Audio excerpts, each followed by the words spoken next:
live. What's going on, Seph? Even though I'm going to be pretending to talk to you for the first time because I'm trying to make sure that there's some kind of semblance of immersion when we're on Twitch. How you doing, my friend? Thanks, brother. Just going through, setting myself up, and prepared to chill out and watch some Resident Evil. Oh yeah. How's it looking on your end, by the way? Just having a gaze at it now, loading it up. Uh-huh. Let me There see. we go. I am going to have to just take a knee and combine these because it's not going to happen in either other way. I'm going to have to just... I need to make space because I was thinking... It was racking my brain how I'm going to deal with this next upcoming section. Because there's a section coming up that I'm going to just get my head shoved back into my neck, you know, like a pezicep, like this pezicep. So there's a section coming up that I don't know what to do because I don't have a grenade. So I gave it some thought and I realized I do technically have access to a grenade right now. It's just expensive. So I realized that I have I know what. Yeah. this, and I have just enough space to make it fit. 30,000 pesos is not really that much money, okay? It's not really that much money. Oh, I just realized I can play the game on the D-pad if I wanted to. That's funny. That is funny. So What? yeah, I can play on the D-pad. Pretty cool. So I just barely made space in order to pull this off. So this next session coming up is pretty infamous in Resident Evil 4. How loud is the game? How's the game's volume, by the way? It should be set to the last time we played it. I don't want it to be too loud because otherwise I can't hear myself think. Very safe for the discussion. It's perfect. Okay, it's perfect. All right, yeah, I turned up just a smidge. So there's a section coming up. So I shot the wine bottle. I did the thing. I believe I went into the other room. So in that room, in this room over here, is a trap. All right. The second I step in, there's going to be a thing that comes down, and I'm going to be put in a pretty terrible bad situation. And normally what I do is I take out a grenade and I explode the locks, and that's how I win. The problem is that I ain't got a grenade, so this is my alternate solution. Because this sucks. This setup is really mean. We good? You think about it, like how early this is in the game. It's pretty ruthless, man. Yeah, this is pretty ruthless. So I just cheesed it. I just cheesed this situation because fuck that. I don't want to deal with it. I'm actually surprised I'm alive right now. Because, no, this is ruthless. This is a ruthless setup right here. Like, they threw so much shit at you all at once. I don't know how on earth you're supposed to get through with this without, like, either, like, just cheesing the set. Because that's what it does. It forces me to, instead of being resourceful and creative, it forces me to resort to cheese tactics. You know, and that doesn't feel good. It doesn't feel good to win this way, you know? We are just talking about that last stream, how like when a game forces you to implement like cheesy tactics, it just feels like poor game design. Yeah, this is one of the few times I would say this is definitely like bad game design right here because if I had a grenade that'd be fine, but I didn't. I had to resort to that instead. And I won. I mean I won, but it didn't feel good to win that way. Because my solution to the problem, instead of, I guess, juggling the constant barrage of enemies that were flowing into the map while trying to undo the locks, throwing a Garrator in on top of that, like, just basically forced me to work fast. Because if I don't work fast enough, I'm just gonna die. So I'm gonna resort to something else instead. So what I would have done to fix that map is I would get rid of the Garrator altogether. He has no business being in the map. That's just too much. It's too much shit. What I would have done instead is get rid of him, and I would have a slow feed of enemies that were falling in from above the top of the cage, right? And meanwhile, enemies from the surrounding area would be, I don't know, maybe stick two guys with crossbows, taking pot shots at you while you're trying to undo the locks. So what that does is it puts you in a pretty high tense situation where you have to deal with 2 snipers and a guy in the cage with you chasing you down, right? And that's already a lot. So what you could do to circumvent that situation is to throw a flash grenade or snipe with your handgun, something or other, and that lets you take your time, work around this tiny space that you're stuck inside, and apply strategy there. But instead, what we got is a Gare Raider and dudes with snipers taking pot shots at you, and a guy and 2 dudes in the cage with you who can grab you. It's too much. It's just way too much stuff all at once. So yeah, one of the few moments where I would classify as asshole game design in an otherwise perfect game. That's what I was gonna say. Sometimes, I think it's because it doesn't really prepare you that well for that particular section either. I like the best thing about this game, apart from that section obviously, is that it kind of scales with you to eventually get to where you're at with certain difficult sections. It doesn't just throw you in the deep end and then that just goes completely against the grain. Yeah. Every difficult section in this game, it works you up to. The rooms, right? If you think of them as stages, they gradually increase. They incorporate more enemies. You encounter certain enemies, and then you know what you have to do in that moment and how to handle them better. This one doesn't do that. Yeah. And I think that's what makes it so weak by design, and in terms of the whole game itself. And by the way, I just tweeted out as well. Yeah, I appreciate that. Did you tag me? No worries. Okay, I'm gonna choose this. Yeah, okay, thanks, appreciate it. If it's worth doing, it's worth doing right. Man, I got tagged a couple times. I'm going to accept the consequences. We don't no backsies here. At least for this map, I'm willing to accept consequences here. That's another thing that makes this game definitely a lot more of a action game compared to being a traditional horror game, is the fact that you get the option to just go back whenever you want. It's not how it works in horror games. Horror games, actions have consequences. Every move that you make, every action that you do, has a weight to it, and that puts you in a really uncomfortable situation where you have to prioritize on what you're gonna do next. Like this, for example. I have too much stuff. Well, you really literally just pointed out. Fuck. You need space for your rocket launcher. Yeah. If I'm gonna pull this off, I'm gonna have to reload my shotgun. I hate to do this, but normally I like to save the free reloads from the merchant, but I need the space. I need 3 divots of space to get this rocket launcher in. It's extremely important. There's a section coming up later in the game that if I don't have this, the map situation becomes absolutely heartless. I don't know if I just dipped out then, but I put on my better internet connection. Okay, it's all good. I think I have enough grenades. Oh, yep, I have dipped out. It's okay. Okay, cool. Now I'm back. Sorry, I swapped out. I realized that my internet was connected to the terrible internet. Oh my god, where was my suplex? I was pressing the button.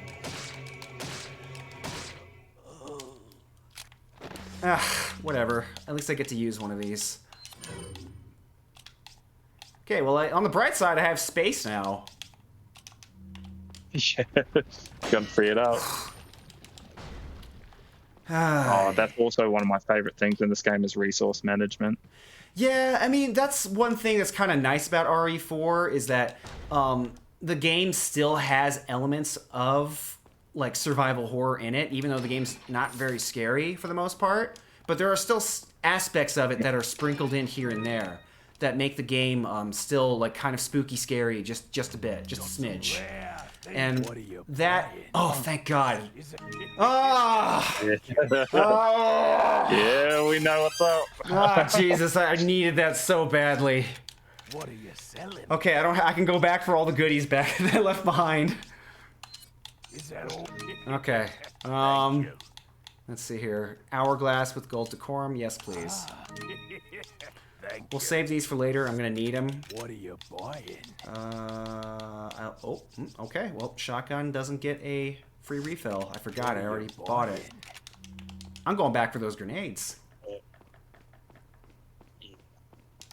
Okay, how am I doing on rifle ammo? Leave behind I have 26 shots. I should plenty. Yeah, I mean, yeah, I understand that. Like, I have a lot of stuff right now, but it can all go away instantly. Like, this is so fragile. It literally takes one section. Just one bad section or one bad run in a section, and you're just in the red immediately. So I'm always thinking about, like, what if something goes wrong? What's my contingency? What do I have to be a backup source of resources just in case, you know? I'm always thinking about that. Excuse me. That's the first aspect of this game. Did you ever play any other Resident Evil games before? Me? Prior to yeah. I played 1, 2, didn't play 3. If I played it, it was briefly. Yeah, I definitely played 3 actually. And the classic one or remake? Classic. I haven't played remake 3. Okay. I've heard very mixed opinions about 3 remake. Yeah, same. And that's not why I haven't played it. It's just it's like with Resident Evil 8, I just prioritized other games at that time. Yeah. Like my son, we both bought. So I bought him a copy for his PlayStation, and I bought it for the Xbox. He beat it like 5 times since after we bought it. I still haven't even beat it once. Wow, he's been busy.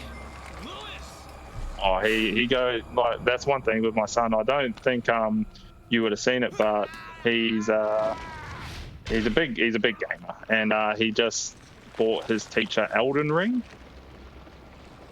and oh yeah, that's why. Sorry, Joey just got in contact with me. He's out at the moment. Oh, yeah, it's okay. Yeah, no, he's doing his own thing. Again, we'll make it work. It's fine. I do eventually want to revisit RE1 Classic too. But no, go on. I'm a researcher. Oh, I can't play. And that's what I was going to say. When you guys were talking about the first Resident Evil stream, I was just like, so I played those games when I was younger, and I hated them. I hated the original Resident Evil games because I think I was 8 years old, and the convoluted puzzles and just the slow movement and just that, what was it, 8-axis, aiming and stuff like that. Yeah. It just, I coming from like 2D side scrollers and stuff like that, and then Legend of Zelda, it didn't really work well with me. Yeah. And then, so I was just, I hated the Resident Evil series, and then my friend goes, oh, play Resident Evil 4. It's really good. And I'm like, nah, I'm good, man. I don't really like Resident Evil games. They play like shit. And he's like, no, you'll really like it. And this is, back when it came out on GameCube. Uh-huh. I decided to just give it a crack. And I fell in love with it for like immediately. And I think that's what we were discussing is just that whole like third-person view. Like no game had really done it to the extent that Resident Evil 4 had. Yeah. And yeah, it's just like I was honestly trying to think of like what's a game that like just incorporated so many elements of gaming, like third person, the action shooter, horror, and did it, and inventory management, just all these things that made Resident Evil 4 and did it as well. And I can't think of anything at the time. And yeah, I was just going through some stuff at the moment, and just so I became like hyper obsessed with it. and so I just play it constantly, and Yeah, then no, that like I get it. Yeah. yeah, and then that sparked that passion again, like, you know, well, not again, but that passion for the Resident Evil franchise. And so went back to the old ones. I think the remake came out and played that, really enjoyed it. I'm like, okay, this might be better. Didn't tried out 2 and still couldn't fuck with it. Really, like, you know, I was just like, okay, this is cool, but nah, I'm good. And then played Resident Evil 0, enjoyed that, Yeah. despite what a lot of people say. And then about like, I just played Resident Evil 4, like every edition, like the Wii edition came out, loved it. And then Resident Evil 5, and I actually love Resident Evil 5. I know people that's what everyone says. I mean, Yeah, I guess I can understand it because like RE5 is a co-op game at its core, and that can be very fun to revisit. Like I never played RE5 as a co-op game, and that seems like the ideal way to experience it. That's exactly how I played it. I mean, if we ever manage to get a hold of it and we want to play it together, I guess we're just the Resident Evil guys. That's what we do now. Because I do want to. I downloaded it. Oh, okay, perfect. All right. Yeah. Fuck this. I bought it for. Like this is kind of an absurd amount of like stuff to deal with. Ah, great. Where's the guy? Where's the guy with the sniping? Oh, there he is. That's the one I wanted. I'm not worried about Ashley. I'm worried about you specifically. Fucker. All right. It's okay. Should be dead. Yep. Okay. This is why I was saying to you last stream why I don't like the castle. There's too many of these sections that just feel out of place. And, out of place? Yeah, see, like you expect when you get to like the military, you kind of are prepared for it, and you just it's always like you feel overwhelmed in that section constantly, so it doesn't feel wrong. But a lot of the segments in this, like the castle itself, they just don't feel right because it will be moderately difficult, and then you just get these random spikes, and like just some areas, it's like it's designed for failure. Oh, I just feel, and you get that a lot throughout this, the inconsistent, like the fluctuating difficulties in this area alone. Yeah, no, I get that. What I'm hearing is like, and I get where you're coming from, is that the fluctuations of difficulty kind of like take you out of the atmosphere and slow, like spooky experience that the game's trying to convey, and it just turns into just a meat grinder suddenly. Yes. Yeah, that's exactly it. like that situation where I had to protect Ashley from the creepy guys, like that could have just been a snipe their heads while they try to take her away, and that can be tense. But then they start adding in snipers, and not just one or two snipers, like not just one sniper, 2 of them, and it becomes really overwhelming. So it turns into like this hyper focused, like laser focused, like precision moment. Like I find it fun to play, but it's still really like it's more of an action set piece than a scary situation that I have to navigate. By the way, we're speaking of scary situations, we're gonna play as Ashley now. And it's funny, one of my favorite pieces of trivia about this game moment right here is that this was originally supposed to be the fixed camera section of the game, but they ended up not doing it, and I don't blame them. Oh. That yeah. I might be able to pull it off if that were to be the case, but I ultimately understand why they decided not to do it, because that would 100% like brick wall like 90% of players. I guarantee it. Yes. It's just that's what I was gonna say. It's just too foreign of a change in gameplay. It'd be like playing, I don't know, Ninja Gaiden or something, and then suddenly the game stops everything that you're doing to have a chess match. You know, it's just so out of place. It's just so strange a decision to do that. Oh, speaking of Ninja Gaiden, sorry, I started that again a couple of days ago. Just got up to the end of I just finished the second mission. I was just, I was chilling in bed, and I was like, oh yeah, I'm gonna play some Ninja Gaiden. And Vince and I were just talking about it the other day. I've got it downloaded, and man, I love that game. Mm-hmm. But sorry, you were spot on about Resident Evil 5, though, dude. That's why I have such good memories of that game, because I played it co-op the whole way through, and me and my mate, who doesn't, he likes FPS games. He just likes Call of Duty. He likes Battlefield, Bad Company. He likes, and if it's not first-person shooter, he likes like MMOs like World of Warcraft. And so playing Resident Evil was just a completely new experience for him. He'd never played a game like that. Yeah. And so him and I played the entirety of that game, and he's just like, this is amazing. There's still, he didn't end up walking away like I did with Resident Evil 4, like as a lifelong fan. But, that allowed us to play 6 together. When Resident Evil 6 came out, he was like, oh, that Resident Evil 6 just came out. Do you want to play that together? And it just, set a precipice for a good bonding game for us. Because, I'll compromise. I don't like multiplayer games, but just to be able to chill out with my mates occasionally, I'll play, I ended up kind of changing my tune on multiplayer games. I used to not be a big fan of them either, and over the course of the pandemic, I've definitely become a lot more partial towards multiplayer games, simply because it gives me something to do with my friends. It gives me something to do to just keep my mind occupied, or just something to it's a way to socialize. I think they're great now. Teenage Mutant Ninja Turtles: Shredder's Revenge is a fantastic multiplayer game. It only takes about 2 hours to beat, and it's a relatively simple game to just jump in and start playing. You don't have to bust out and read a thesis statement to understand how to play it. I was having this discussion on another server with some friends of mine, and you played Streets of Rage 4, right? Yeah.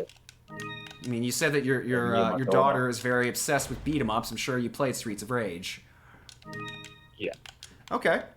Their favorite's actually number 2. Oh, okay, that's cool. So a little bit more of the retro ones. Now, the reason why I bring it up is because I liked Streets of Rage. I didn't love it. I felt it was so I just mentioned beat 'em ups being kind of an easy kind of just jump in and play kind of game. Streets of Rage, at least for me, was not that kind of game. I didn't find the combo system very intuitive. I understand that there are people out there who love that, and to be fair, Streets of Rage 4 is adored by the fan base and game critics overall. It's a good game. It's a really good game. But for what I'm expecting out of a beat 'em up, is a game that's relatively easy to just jump in and play. 1 second. My friend's like, oh, you're playing on... I'm,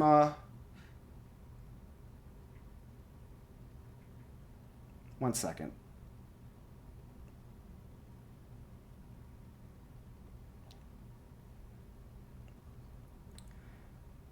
He's probably not going to be able to find the link that I posted, so I will just send it again. Oh, you're right, man. What's up? Oh no, you're right. I'm happy because my Teenage Mutant Ninja Turtles is all downloaded. Oh hell yeah! But no, getting back to my point.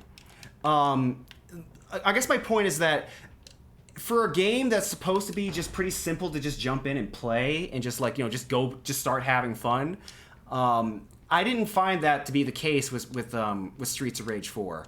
Streets of Rage 4's highly complex combat system, while very satisfying once you master it. I'm not against that.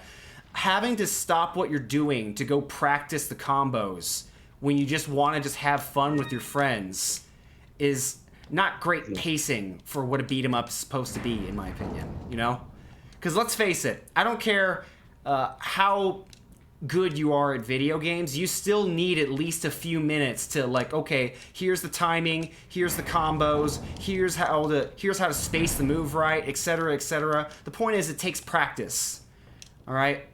even if you're like a gaming god and you can just figure out what to do instantly, that when you pick up the controller, it still takes you a few minutes to go back and practice it.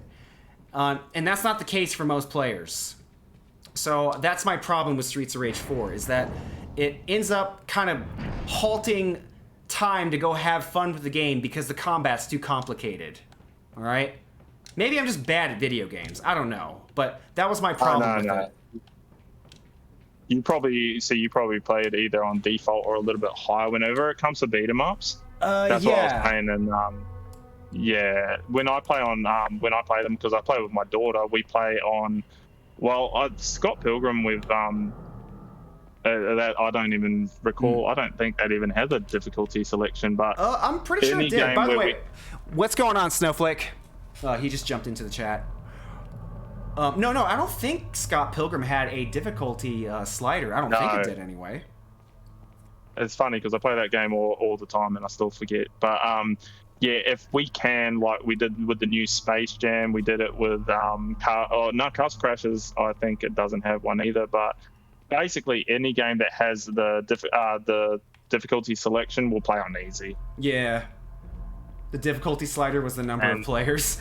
I mean, that's kind of what happens with just about every beat 'em up game, but like a good beat 'em up game will have adjustments in the enemy AI and numbers on screen in order to compensate. Because Snowflake, my brother and I were playing Teenage Mutant Ninja Turtles Shredder's Revenge together on co-op, and the game becomes significantly easier. Like, I played it solo a little bit earlier this morning / afternoon, and I have to say that it's actually pretty challenging. I was having kind of a hard time. Speaking of having a hard time, this is a Resident Evil 4 puzzle. There we go. We solved the puzzle. Go brain. But as I was saying, TMNT's combat system's quite surprisingly in-depth. There's a lot of like strategy to dealing with the large map of enemies on screen, and the way you deal with it is really satisfying and fun. In single player, when you play multiplayer, you can just kind of turn your brain off and just press the punch button. You know, that's not a bad time, and you get to see noise and colors, but if you want something a little bit more complex and stimulating, you're gonna have to like try solo or higher difficulty. You could not defeat the Vegan X. Oh yeah, the bass guitar guy. You might have just needed to just level up a little bit more. That was one thing that I had another problem with Scott Pilgrim versus the World. And this was a criticism I have of RPG elements in video games that don't normally have RPG elements in them. So for example, Teenage Mutant Ninja Turtles, Shredder's Revenge. The level up system in that game locks you off from having access to your stronger specials. And that can make certain maps and certain sections either too easy or too hard depending on what level you're at. It's assuming you're playing the game solo. Oh, this part sucks. Okay, so here's what the strategy is. The guys are gonna come in, they're gonna be like, "We're gonna get you," and what you do is you wait for them to, and then you run past them. Let me get out of this dangerous situation, then I'll continue the subject, because I actually need to concentrate for this.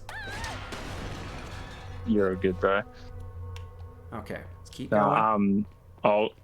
I'll carry on with the Scott Pilgrim one. Todd. Yeah, I know exactly what you mean with that. That's my daughter's least favorite boss, funnily enough. Oh, he's tough. Like, what was his shtick again? I can't remember.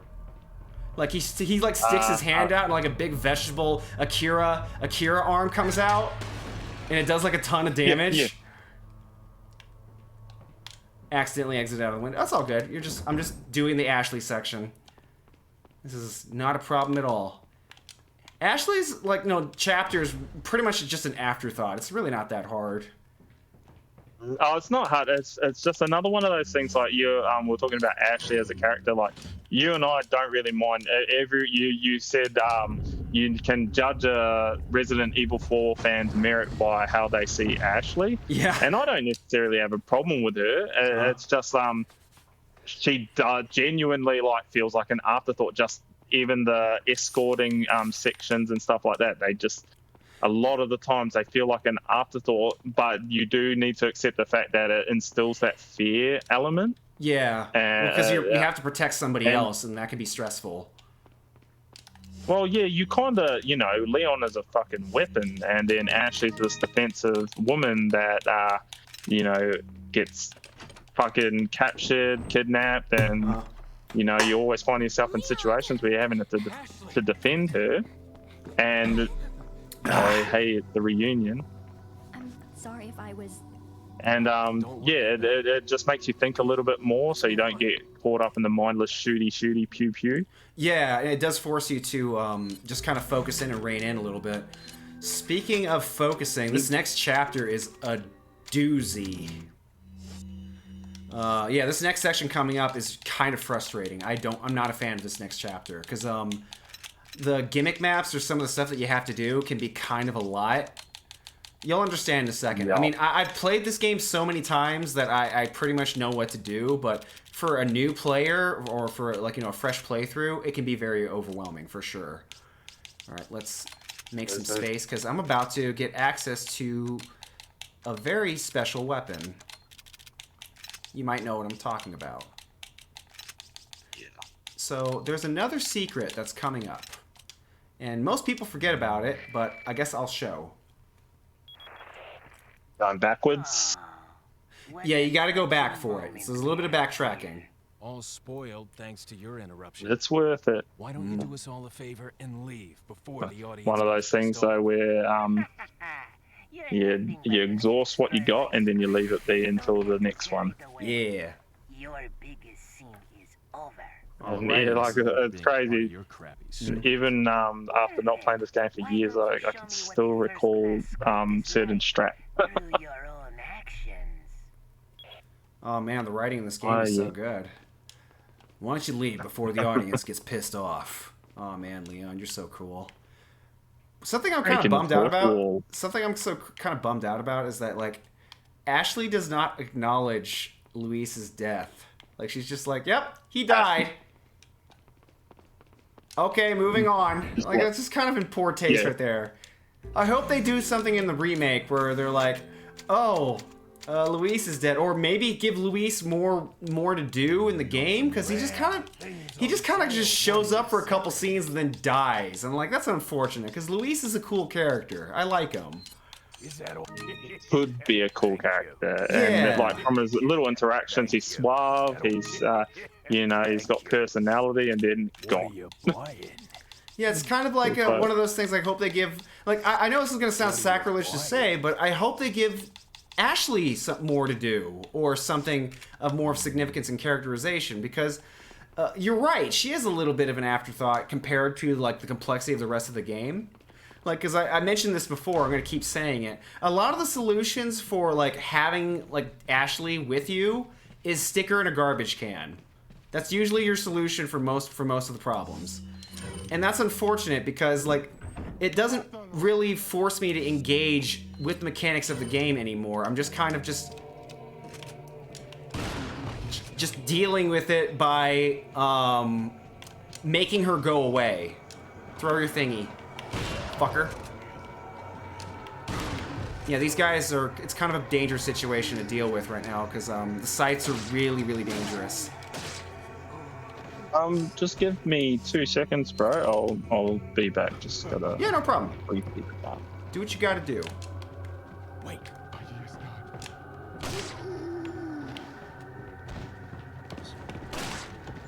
Swear to God, if there's a guy behind... Nope, there's a guy behind me.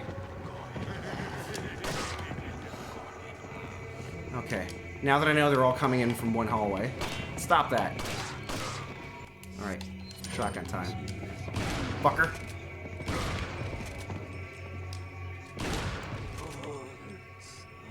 I forgot there's another dude in the hallway. Stop being alive, please. Alright, where was I?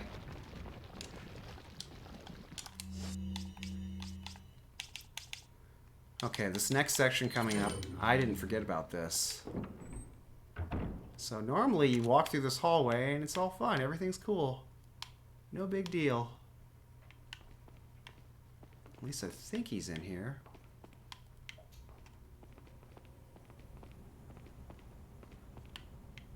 Nope, coast is clear. Maybe he's in here when you come back. I have a vivid memory of what happens when you go back into that room. But I'm going to show you guys a secret. So most people tend to forget about this little locked door over here. To be fair, I don't think most people even acknowledge this door was here. Locked from the other side. With another help from another person, I should be able to get up there. So let's do that.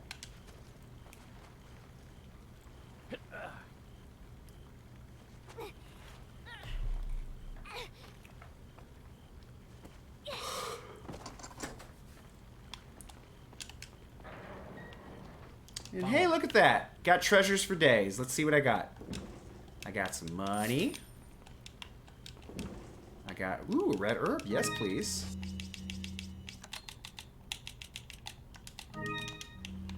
And, ooh, this is what I was waiting for. Broken butterfly. I got my magnum. This is pretty much going to be the magnum I'm going to be using for the rest of the game. Very useful. Yeah, there we go. You're right on time. I just got the magnum, and I just found a couple of treasures. Oh, no, I've actually been here for like a minute or two. I didn't realize I turned my mic off, so I was talking to no one. Oh, whoops.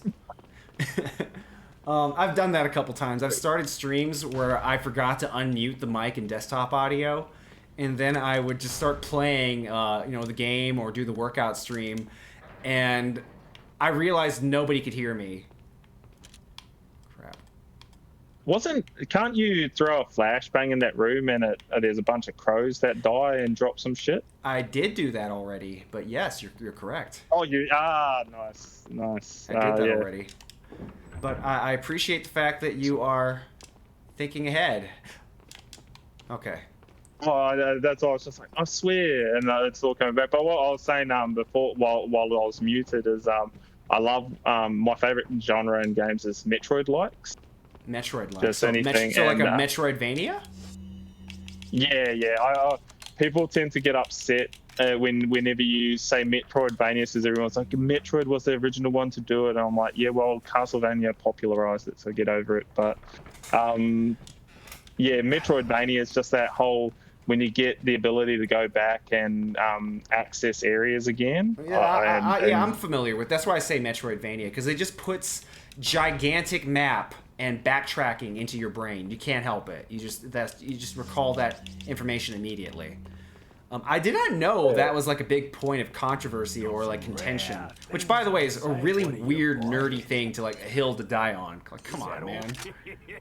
Thank you. Oh, dude, it's like Twitter. I never knew. Like, I've only been part of Twitter for like the last 3 or 4 years. You're not missing too much. Yeah, and I didn't understand the controversy surrounding some stuff. Like I said, Metroid likes Metroidvanias. I'm just like, I've always known them as Metroidvanias. Mm-hmm. But, just when you get those weird points of contention, I just don't know what to think. So I choose the path of least resistance. I kind of feel like more and more, like this is just what I'm seeing so far, is that people are losing the ability to have civil discussion and disagree on stuff without getting offended or jabbing back, you know?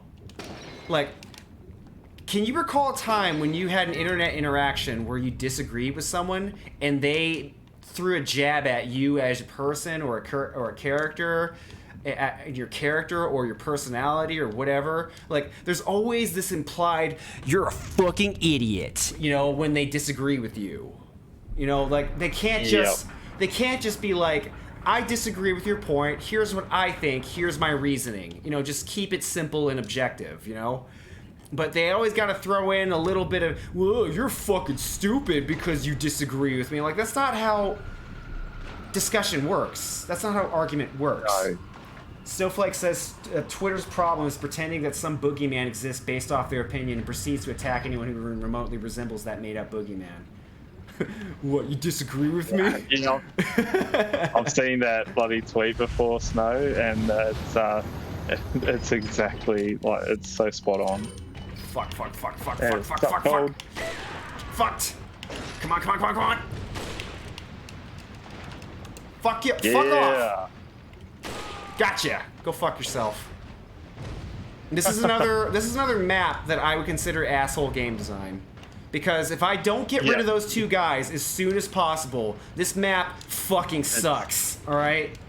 Having those two guys just hitting you with fire over and over again just turns the entire the rest of this room into a meat grinder. You're just gonna be taking tons of damage, and there's not really much you can do about it. So again, what this does is it forces you into a situation where you gotta cheese a little bit. Yeah, that's a hard subject to try to circumvent. It's just a drawing, son. I've seen that. It's just a drawing, son. Calm down. Same. I've seen this discussion around like the Tales series, like video games more than anime itself. Really, just like if you like playing like the Trails or the Tales or any kind of particular series, it's suspicious. And I'm like, really? Can't people just enjoy the characterizations or the gameplay or the story beats themselves? Like, it's like watching a really long anime season. Yeah. Like, that's how, like, playing those kinds of games, it's wild, man. I'm a Kiwi and I'm Australian, so we offend each other on a regular basis, so I'm just used to banter. Would you say, okay, so just out of curiosity, from an outsider's perspective, would you say that Americans are a little oversensitive? Fuck yeah. Fuck yeah. I get baffled, man, because if people react the way I see a lot of on media, the worst part is I clarify and I'm like, do you guys experience situations like that often? And you know, a lot of the responses are like, yeah, that's like a daily occurrence. Some of the incidents that you see, like, you know, I hate the word, but Karens and people overreacting to certain situations and going off because of poor customer service or whatnot. Man, if people try and do that shit around here, no one's gonna stay quiet. People like, shut the fuck up. Like, if someone's been an asshole to someone at a fast food restaurant or something like that, ain't no one just recording on their phone. Someone's sitting there antagonizing them, calling them a fucking idiot. Good. Like, no, because we don't fear a gun. I don't know. We don't. You don't really have firearm prevalence like we do here in the States. Like no, not at all. You can't. No, go ahead. Well, you can't do that kind of shit here, man. The worst thing. I've been stabbed before. Like, fuck, I'm sorry. But Jesus. Oh, no. When I was younger and dumb, I used to get in fights all the time. I antagonized the situation, so I shit-stirred a guy on a train on my way to work, and he followed me out of the train and stabbed me. Wow. And I beat him up, threw him on the train tracks, and ran away. Wow, but like I'm guessing that interaction kind of left you going, maybe I shouldn't talk shit to people because some people are fucking crazy. Nah, fuck no. Nah, still cute. Like I said, I'm not the kind of person to sit there and allow someone to take the piss out of me and not give it back. And I get like that. You said, I get if, that.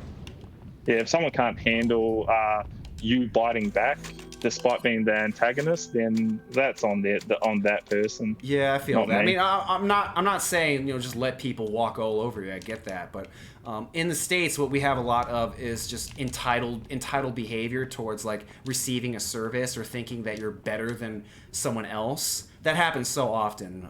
Service workers or people who work in like restaurants or hotels or drivers, Ubers, etc. They routinely get mistreated, and that's not cool. Don't do that. And it keeps happening. That's something I noticed. Like, so I noticed that tradesmen. So I'm a tradie. Yeah. I work in the labor industry, the building industry. I'll let you read Snow's response instead, since you're the Australian. But no, go ahead. I hear you.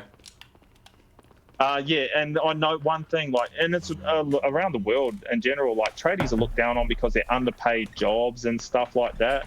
And, you know, you can't really gain a respectful wage working as a laborer or a tradesman around the world, and, like, somewhere like the Americas and whatnot. Yeah. Man, tradesmen get paid absurdly well here. Like, Good. I'm on. Good. That's like, the way it should be. I hear the minimum wage is like, you know, $12 or $7 in America, or whatever it is, and I'm just no, like, our national minimum wage is like fucking $7.50 still. It varies from state to state, but it's pathetic right now. The rate of inflation has the minimum wage has not been adjusted for the rate of inflation right now. So I believe what the estimated need for inflation to be the new minimum wage to be adjusted for is something like $25-30 an hour now. That's how little our money has diluted in its value over time.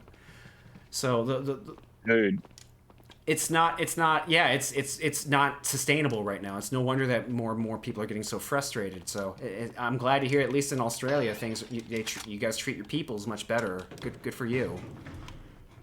oh, dude, I don't think I've been under $30 an hour since I was 19. Wow, that is unfathomable to me. Unfathomable. The highest I ever made working a job was when I briefly worked as a butcher for a few months. I was making $13.50 an hour. It's fucking pennies. It's nothing. And it's hard work. Oh, it's a lot of work, and dangerous work too. You're constantly surrounded by sharp, pointy objects and raw meat. I was being. That's the reason why I eventually stopped. I just stopped doing it. I quit because I was working really dangerous, gross job, and I wasn't being compensated for it. Yeah, that's absurd, man. Like, I dropped 240 kilos of timber on my leg 3 weeks ago. Wow.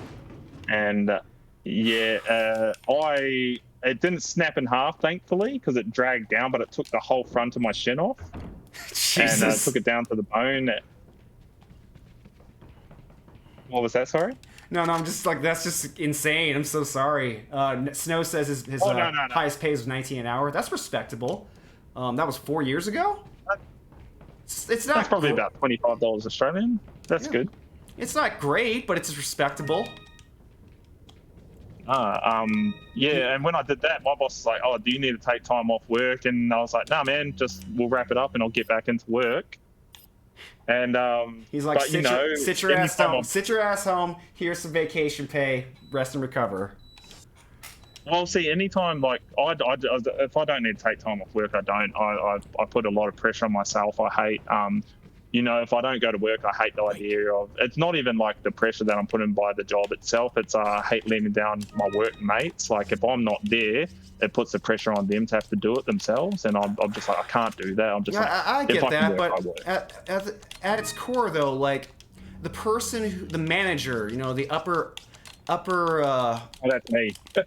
yeah, upper division, like, they're the ones who decide how many people to hire in the first place. And if you're short-staffed, if one guy is sick, then maybe you don't have enough people. Oh, definitely not. Like, we run a small team, and so I manage both the factory and the office. Uh-huh. So I do both positions because we're a small... Yeah, no problem, Snow. Thanks for popping by. Yeah, we're a small business. Mm-hmm. Okay, and, so I just picked up a treasure. Oh, you're up to these fuckers. Yeah, this next section is kind of a doozy. Like I said, this is my least favorite section of the castle. I don't like this one very much. No one does. It's kind of a lot to deal with. I may as well add to my gigantic pile of money and do the mini game too. Yeah. Fuck, I love the mini games in this section though. The shooting range is okay. I don't hate it. It's just like, yeah, no problem, Cold Steel. Thanks for popping by. I don't hate this section. It's just that it's like the shooting range is just not like, it's not terribly exciting to play. It's just okay. Let me see here. How am I doing on shotgun ammo? I did not top it off because I am smart. I am big brain. So I did not top it off. That means we're gonna top it off. I want some free ammo. Yeah. Thank you. Always raise firepower first. 17 ammo capacity. I did not refill my sniper because I am smart. What are you buying? What are you buying? Always ammo first. You cheap bastard. You can afford it, you cheap bastard. Just get it. Is that all? Thank you. Alright. Sometimes I'll deliberately not buy an upgrade just so I can save the money. My frugalness even passes over into Resident Evil. I can't help myself. Dude, I was actually watching your videos the other day, like you know, cutting like your meats and stuff, like using. Oh yeah, my Twitter food threads, cooking threads. Yeah. Well, because I saw you repost one of them, I'm like, and I'm starting to like the slide, and then I'm showed my missus. I'm like, look at what you can do with this. No, I'm glad you found that brilliant. useful. That's what I post them for. I'm trying to get ideas rolling so people can cook at home. Like, surviving is expensive, you know? You may as well try to be frugal about it. Fucker. And we're literally just talking about that. It's, you know, especially in America, you need to be a little bit more frugal. You know what's disturbing to me is that a lot of Westerners, especially, not just Americans, they don't cook every day. It's just something that you just kind of just do, like, if you feel like it, rather than being this critical life skill that you need to stay on top of. That blows my mind. Oh, dude, like,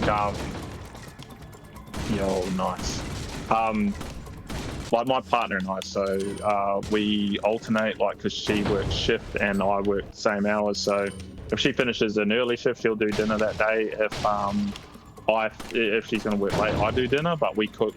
So we have takeout once a week, and we cook 6, and then we do all our meal prepping every Sunday and whatnot. So yeah, cooking is a way of life for us now. Now we've only just started doing that the last 12 months.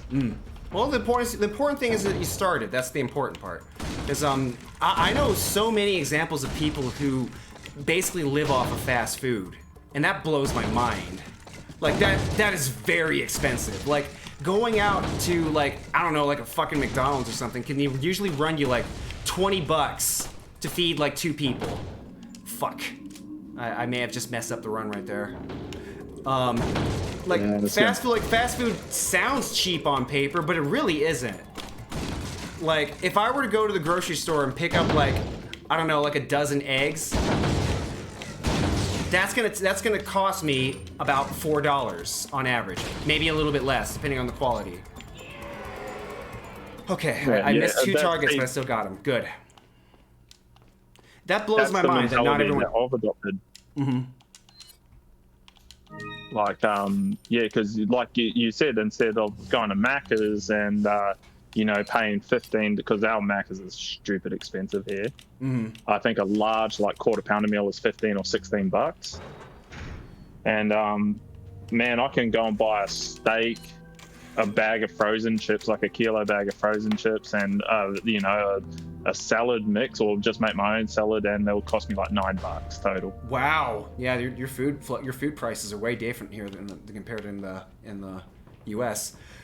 I'm not sure if you caught that, but I turned Australian for just a split second. It was weird. Yeah, just briefly, it's wearing on you.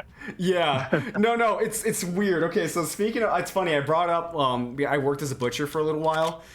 It's fucking wild. When I was working the front desk at the butcher shop for a little while, I had a customer who was Australian or British. I couldn't tell, but he had this unctuous, you know, thick accent, and he was like, "Yeah, can I get a steak, please?" And for some reason, my brain just grabbed hold onto the accent. I just couldn't help myself. And I said, "Yeah, no problem, 1 second." And I was beet red with embarrassment. I don't know why the fuck I did that. I immediately apologized and I said, "I'm so sorry. Your accent is very, very, like just fun to listen to. I'm sorry." And I just couldn't help myself. And he laughed it off. It was chill. But I died inside when that happened. I just don't know what came over me. It's funny now, but it's just fucking wild how like mirror neurons will just kind of grasp onto something, and you just can't help yourself when the moment takes over. Like you know. Oh no, and I know with our accent, especially because of the way we talk, we tend to elongate syllables and like enunciate it, so everything sounds like a fucking question whenever we finish like a sentence. Yeah. And just it brings a response. It's like I said, a neural response. It's just automatic. You don't even intend to. You just like, and you know, we know that, we're aware of it. That our mannerisms and stuff like that can trigger certain responses in people. I think sometimes we purposely do that. It's like we have a naturally antagonistic personality. That's funny. But we don't. It's just our language is just, I don't know, either very like comical or what's the word for it? I don't know. It's we've got a very everything we say seems to be in jest, like we're having a joke, and I think people kind of ride that. Mm-hmm. Ah, you fuck! Nice. Oh, this sucks. This is kind of a lot. Okay. Especially with those fucking barriers. That's... Yeah, no, I'm gonna have to do a... Yeah, I'm gonna have to throw. Did well though, jeez.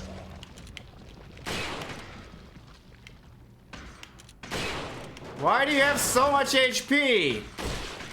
Are you kidding me? I hit him dead on. Ah, whatever. I mean, that could have been worse. I got tagged once. Okay, so that's another moment I would call like kind of asshole game design, because that's a lot of enemies to deal with in a tiny cramped little room, and then they throw instant death mechanics at you. Follow me. You know, Nah. I feel like they went a little overboard right there. At the very least, what they should have done is slowly feed in the knights one by one rather than all at once. I feel like that would have been a little bit easier. Yeah, that rather than 3 all at once, what I would have done is like throw 1 at a time in like, I don't know, 5 to 10 second intervals. That way, what's going on, Violet? That way, I have time to deal with each knight like before the next one spawns in. So it turns into a DPS check rather than a frantic cheese fest. And that's a theme that I've noticed over and over again with RE4's mid game and late game, is that it keeps turning into how fast can I cheese this map? How fast can I unload my strongest ammo before the enemy has a chance to catch their breath? And I'm saying this as a minor criticism. I still love this game overall, but it's just one of those things where there is 100%, there's room to work with. There's room to grow from this game formula, you know? Oh yeah, hoping that translates over into the remake. Yeah, I 100% believe that there is going to be greater emphasis on spectacle versus just really intense game mechanics, which I still think are good. I just don't think it should be the be all end all of the game for the moment. Like I want to be scared first. Let's see if you can survive. It's my big thing. I got from Wit, a character from Brandon Sanderson's The Cosmere. And the folly of man is novelty. The folly of man is novelty. I've never heard that one before. Yeah. So it's not verbatim, but that's the thing, is that we spend all our time seeking novelty, and that's why we've got such a short attention spans, because all we want to do is be appeased as quickly as possible. That's very true. And the easiest way to appease people is through novelty. Novelty can be anything that just grabs you, whether it's a gimmick or something like that. Yeah. And so a game or some kind of just a media in general, they'll shock. A shock is the biggest. What shock factor is the biggest grab. but in the end, it's all novelty. Yeah. And so I don't want the game to rely on cheap little gimmicks to get you through or a particular feature or something. I want it to be like this game is just so many core gameplay elements that it combine to make such a fantastic experience. And I don't want there to be, like, you know, something in the game that detracts from that. And I fear that's what they have the potential of doing, like with any game these days, is adding something in that just takes away from the game as a whole. And that's all I'm worried about. I mean, probably the one thing that RE4 could use is hatchet work, not additions. There's so much fluff in this game. There's so many things that are in here that just think to me. I just think to myself, they probably could have skipped this. Probably could have refined this down, skipped this. Like, I would love if the island section just got a complete retooling. Because the island section is the weakest part of RE3. It goes way too far. It goes way overboard. It's pure action. I mean, it is pure action, but in the context of the way the game's designed, this over-the-shoulder thing, having dudes really far away shooting at you from off-screen is really fucking frustrating, okay? It's not fun to play. It's just annoying. So having an action set piece in a game where you have a nice bottlenecked camera angle doesn't work. It doesn't translate well. Yeah. So I didn't care for the last segment of the game, and it's a common thing for most people. Damn. The temptation is there. Let's see here. Can I afford to throw this grenade? Yes, I can. I find it funny, considering like that's something that Devil May Cry, which was that how the games ended up coming to be, is Devil May Cry and Resident Evil 4, their history. Nice work, by the way. That Devil May Cry is brilliant for the fact that you can shift the camera off screen to stop like getting surrounded. Yeah. And then in this game it's the complete opposite, like you're so prone to getting caught off screen. And like I just find that funny, considering that they were basically the same game at one point, and then they branched off, and that's where we ended up. Yeah, that's right. One of my favorite pieces of trivia from Capcom is that Devil May Cry was originally the blueprint for Resident Evil 4. Was it 4? I get them mixed up sometimes. Yeah, that's right. Yeah. And then they decided to make their own. Like, man, that would have been wild. Imagine Dante in an RE4 game. Wait. Yeah, I could see him. I could see that happening. Yeah, I can. Just running around, lopping off heads with his rebellion. Because that was always a cool thing when I found, I would have been 17 when I found that out, because I only started playing Devil May Cry when I was 16 or 17 with Devil May Cry 3. That's a hell of a way. Devil May Cry 3 is a great way to start the franchise. Man, that was awesome. Why did the snake drop a chicken egg? That sounds like the setup for a really bad joke. Like, I want to say because the chicken forgot to pay his taxes. I don't know. I'm not sure. But the point is, snakes drop chicken eggs. It's just what they do. But no, Devil May Cry 3 was... Go ahead. Whole. Yeah, actually, that's a pretty good explanation. They swallow food whole, and it didn't completely digest in its system. Actually, anatomically correct answer. What's going on? So yeah, sorry, Devil May Cry 3? Yeah, Devil May Cry 3 is a great way to start the series. That was a fantastic game. I don't remember what happens if I jump down. Dude. I'm nervous. Yeah, I'm not doing that. Yeah, I was gonna say, don't you want to blast that motherfucker with a rocket launcher? Yeah, I do have the rocket launcher, but the problem is that I don't want to waste it on that. There's something else that I need to do. Don't worry, you'll understand. I'm sure you know which room I'm talking about. Yeah. Okay. But no, DMC3 was a good one. A friend of mine played it recently on her stream. I watched it for briefly, but no, the game still holds up great mechanically. It's just a fun game to play. I'm gonna go through and replay the whole series because I want to get the full thousands on the Xbox. Nice. So yeah, I'll just like the same with Ninja Gaiden, but I just really don't. Ashley! What's that? Sorry. No, just finish your thought. Great. Oh no, there's just some. I think to myself, I can do the get the full 1000s for all the Ninja. Probably not Ninja Gaiden 3 because I just did not like it. Yeah. But I could probably do it for Ninja Gaiden 1 and 2 now. But I just think about certain parts and then I just think to myself, nah, fuck going through that again because I remember the pain. Yeah. Oh, this sucks. And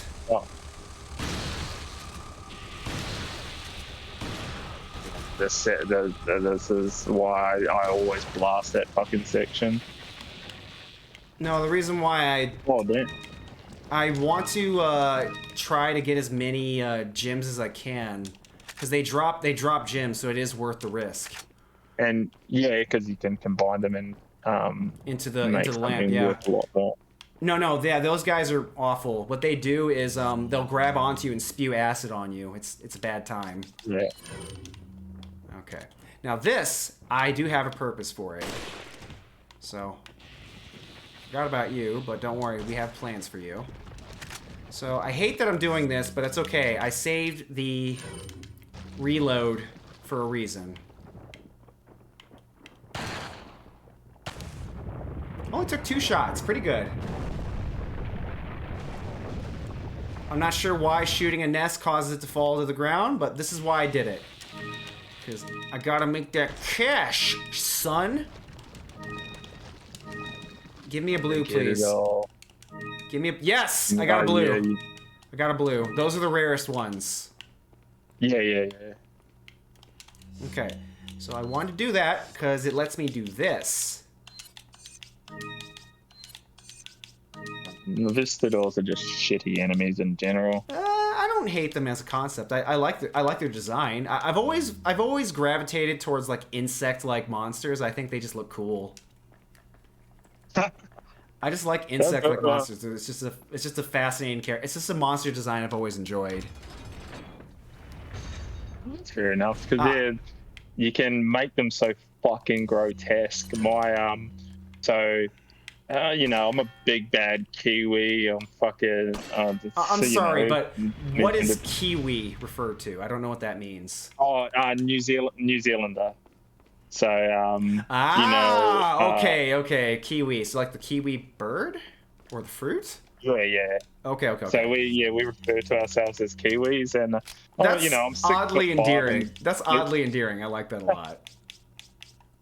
Oh, you know, I'm a big guy, and then nothing triggers my anxiety more than a fucking praying mantis, man. That's too bad. No, that's the thing is, you're not a fan of bug monsters. So there's a reason why horror games keep making bug monsters, is because people are afraid of bugs. For good reason. Bugs are usually venomous or poisonous little fuckers, and if they get you, they can ruin your life or just kill you. So that's a learned defense mechanism that's been passed down for generations. You remember it. It's literally in your DNA. Bugs don't faze me. That's the thing. Like, man, I was driving literally yesterday morning. I was driving to work and I felt something crawling on my leg, and I looked down and there was a spider the size of my hand crawling up my leg. I mean, it's Australia. I'd imagine there's bugs, there's spiders the size of that have health bars. I know they're big down there. Well, it's fucking true. And so, you know, I had the spider and I fucking just gave it like. I smacked that fucking thing so hard that it just splattered everywhere over my leg while I'm driving. Man, if there was a spider the size of my hand on my leg, the first thing I would do is stick my hands up and hand my wallet. You know, I'd be like, "Don't do this, bro. We don't have to do this." Take it all. But yeah, so I have no fear. Like spiders and just insects in general don't. But it's praying mantises, man. It's the fact that this little fucking thing is like. Literally 1% of your body size and mass, but it'll still have a go with you. Like, it'll put its arms up like it's ready to throw down, and I'm fucking gonna punch that thing into the fucking ground if it starts me. I'm just like, you wanna go, small, bro? You're little. You want to go, bro? I'll fuck you up! No, mantises are little monsters. Praying mantises are little monsters. They are creatures that, like, you could legit make a horror movie based off of them. Like, if you just made a praying mantis the size of, like, an average man, like a 6-foot praying mantis, that would be the most terrifying horror movie ever. And I would tune in for that, because praying mantises eat their victims alive, all right? They get their weird creepy hooky hands, and then they pull you in, and then they just start munching. They don't give a fuck if they're alive or not. They just start eating, all right?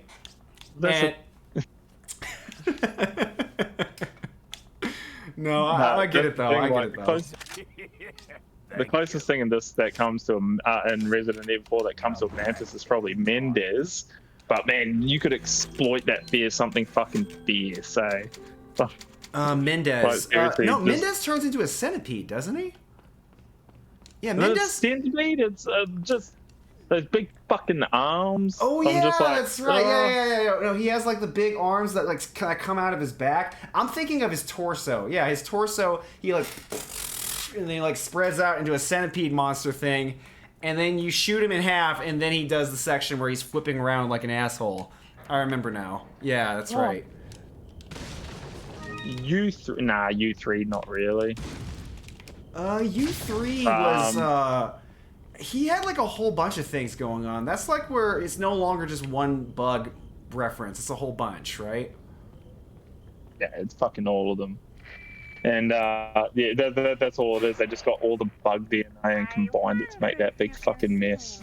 Oh, this fucking tower. It depends on the game. Like, some Resident Evils tend to favor more insect bug designs, whereas others will vary things up a little bit more. It varies from game to game.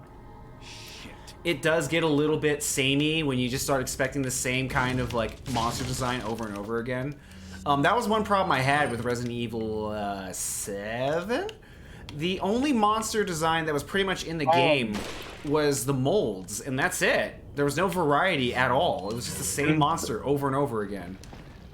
And they were fucking shit, man. Like, I am not the biggest fan of Resident Evil 7, so I only played it like last year. Yeah. And I was just like, I beat it and I played through it, and I was just like, because I had the intention of like, you know, getting the 100% for it, but after I beat it, I just had no incentive to go back, because you're right, it's literally like, apart from the bosses, which is the best part about that game, but they're still like easily the worst bosses in a Resident Evil game, but they're the best part of that fucking game itself, apart from the you know, the story's pretty cool.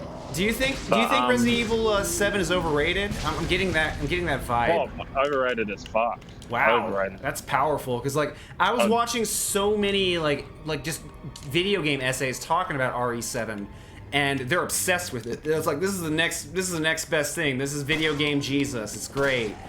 And like I mean, it looks cool, but I don't like first-person shooters, and the first-person view doesn't do it for me.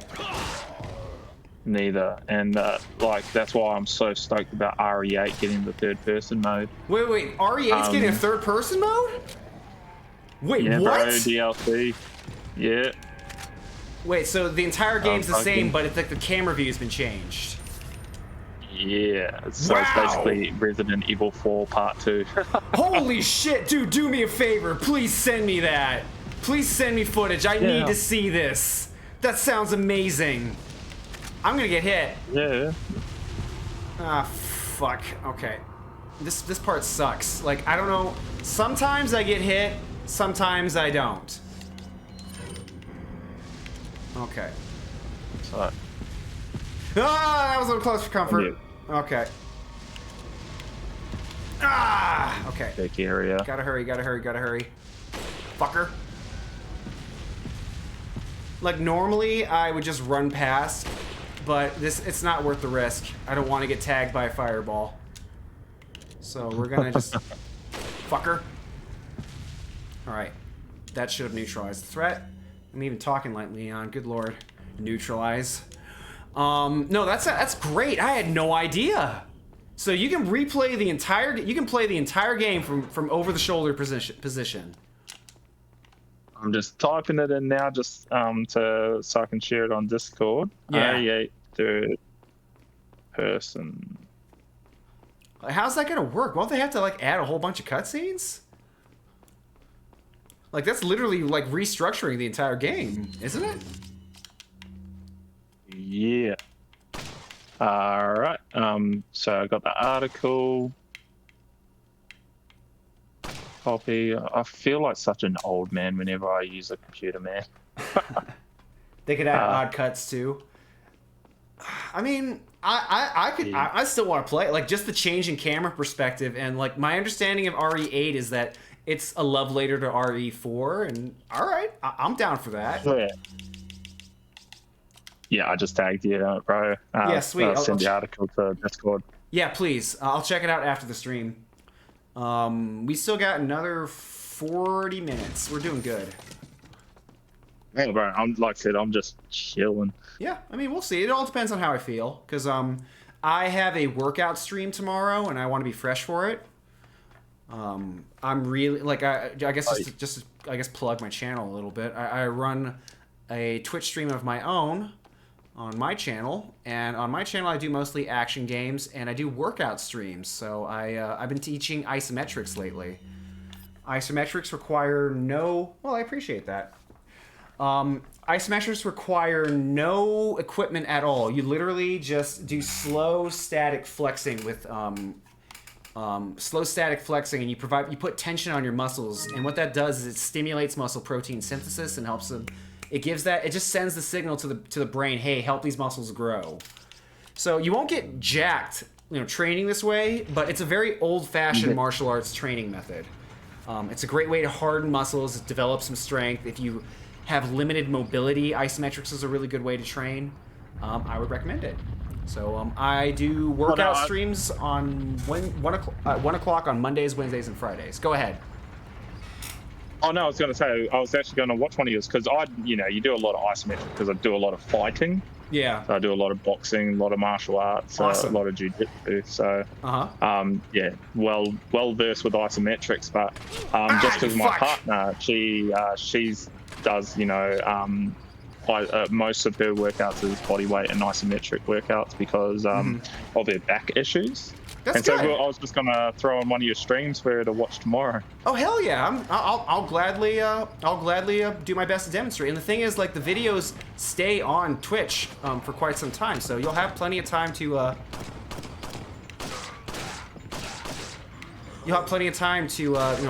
tune in, pay attention to what the movements are. Fucker. Oh yeah. Honor sure. Londo. Yeah, it does. It does kind of look like it, doesn't it? Man, that was kind of a waste of bullets right there. Not that it matters. I fucking love Honor Londo. Oh, that's a good time. Again, I do want to revisit Dark Souls 3. I hope that Twitch and Discord can handle the streams simultaneously, because I do want to show the game in action while I'm playing it. Dark Souls 3 is one of those games where I've gotten so good at it, it's not challenging anymore. It's just it's just a thing that I play to relax. As strange as that sounds. I just had my replay of that game like a month ago, and so I did the 3 playthroughs. I love that game. Oh, hi. I love Dark Souls 3 so fucking much. No, it's a great game. Pardon? I still think it holds up really well. All right, fine. If you're not gonna help, oh, piss off. It's incredible. It's fucking it's my favorite from soft game. That was a bad call. All right, whatever. Accept the consequences.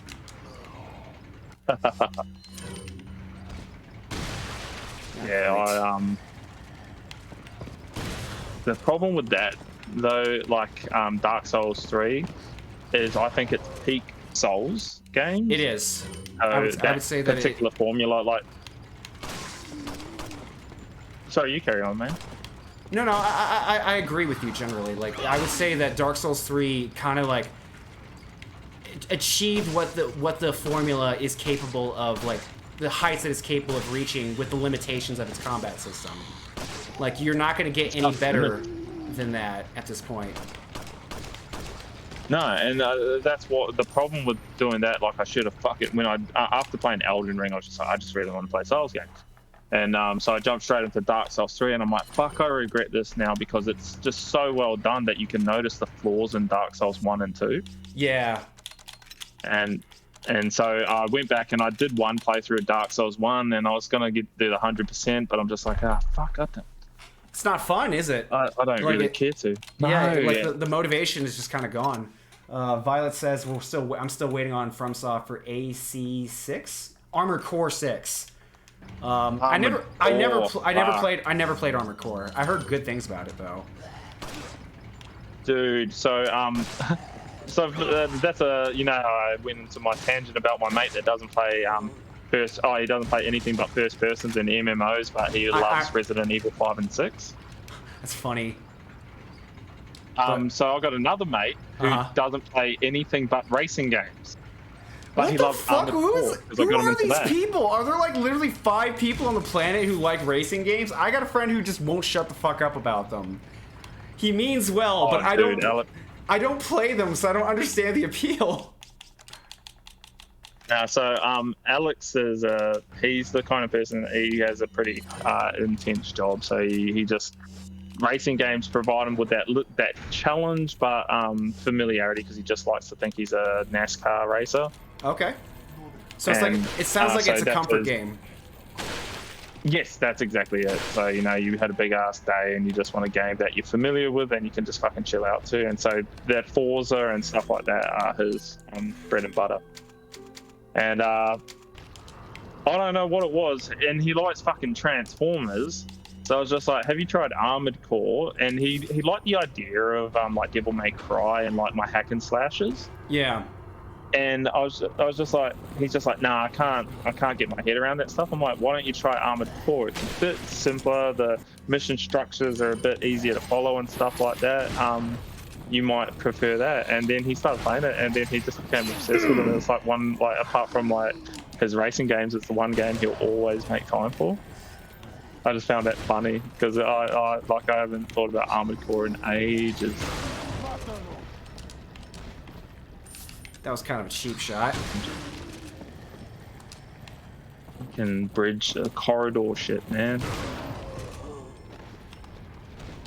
I'm glad I took out the sniper. I took out the rocket launcher guy first. That could have been really bad. You handled that I got well. tagged. Man, one mace ball knocks out half my health bar. You cannot make a single mistake. There's a reason why I'm so laser precise with every single decision I make. A single mistake is that severe. Yep.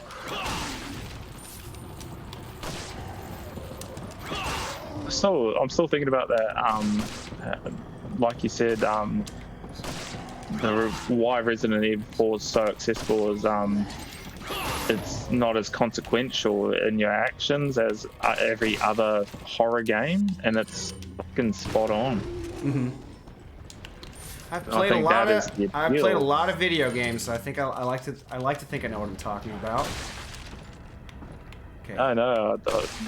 One for intelligent conversation when it comes, not just talking about video games. It's far more in depth. Yeah, I feel that. And that's the thing.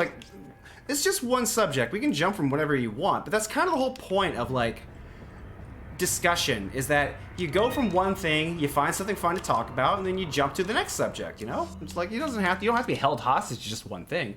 Now, it is a problem if all you can talk about is video games. That's a problem. You need more hobbies. That's it, man. I remember a quote by Chuck Jones. He made the Looney Tunes cartoons, all right?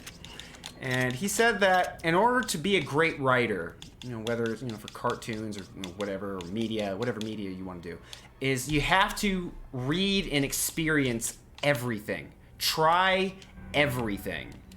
Because if you don't have a frame of reference on what to write about or talk about, you won't be able to recall it. No, but it also, I don't know, it instills a certain fear of the unknown if you don't give things a go. Yeah, that's my thing. Is so I think you mentioned it in Hiko's stream earlier about just fucking do it. Just don't make excuses. Just do. Yeah. And that's how I do literally everything. It's just like so I've mentioned my high anxiety before a few times, and so when it comes to my anxiety, I'm confrontational. So if I'm put into that nice work, so if I'm put into a position where it gets triggered, the way I handle it is I go forward. Yeah. And do something about it instead of like running away from the situation. Yeah. And so I am the type of person that will just like, if someone goes, hey, do this, I'll just do it. Like, you know, yeah, cool, let's go. Like, oh, you want to go do this? You want to go see this? Or you want to, you know, play, whether it's board games, video games, anything. It's just like, don't bar yourself off from experiences, because then you start to fear those experiences. This is such a dog shit area, but you did it so well. No, yeah, this one, I got hit a couple times. 16-year-old me is laughing at me right now.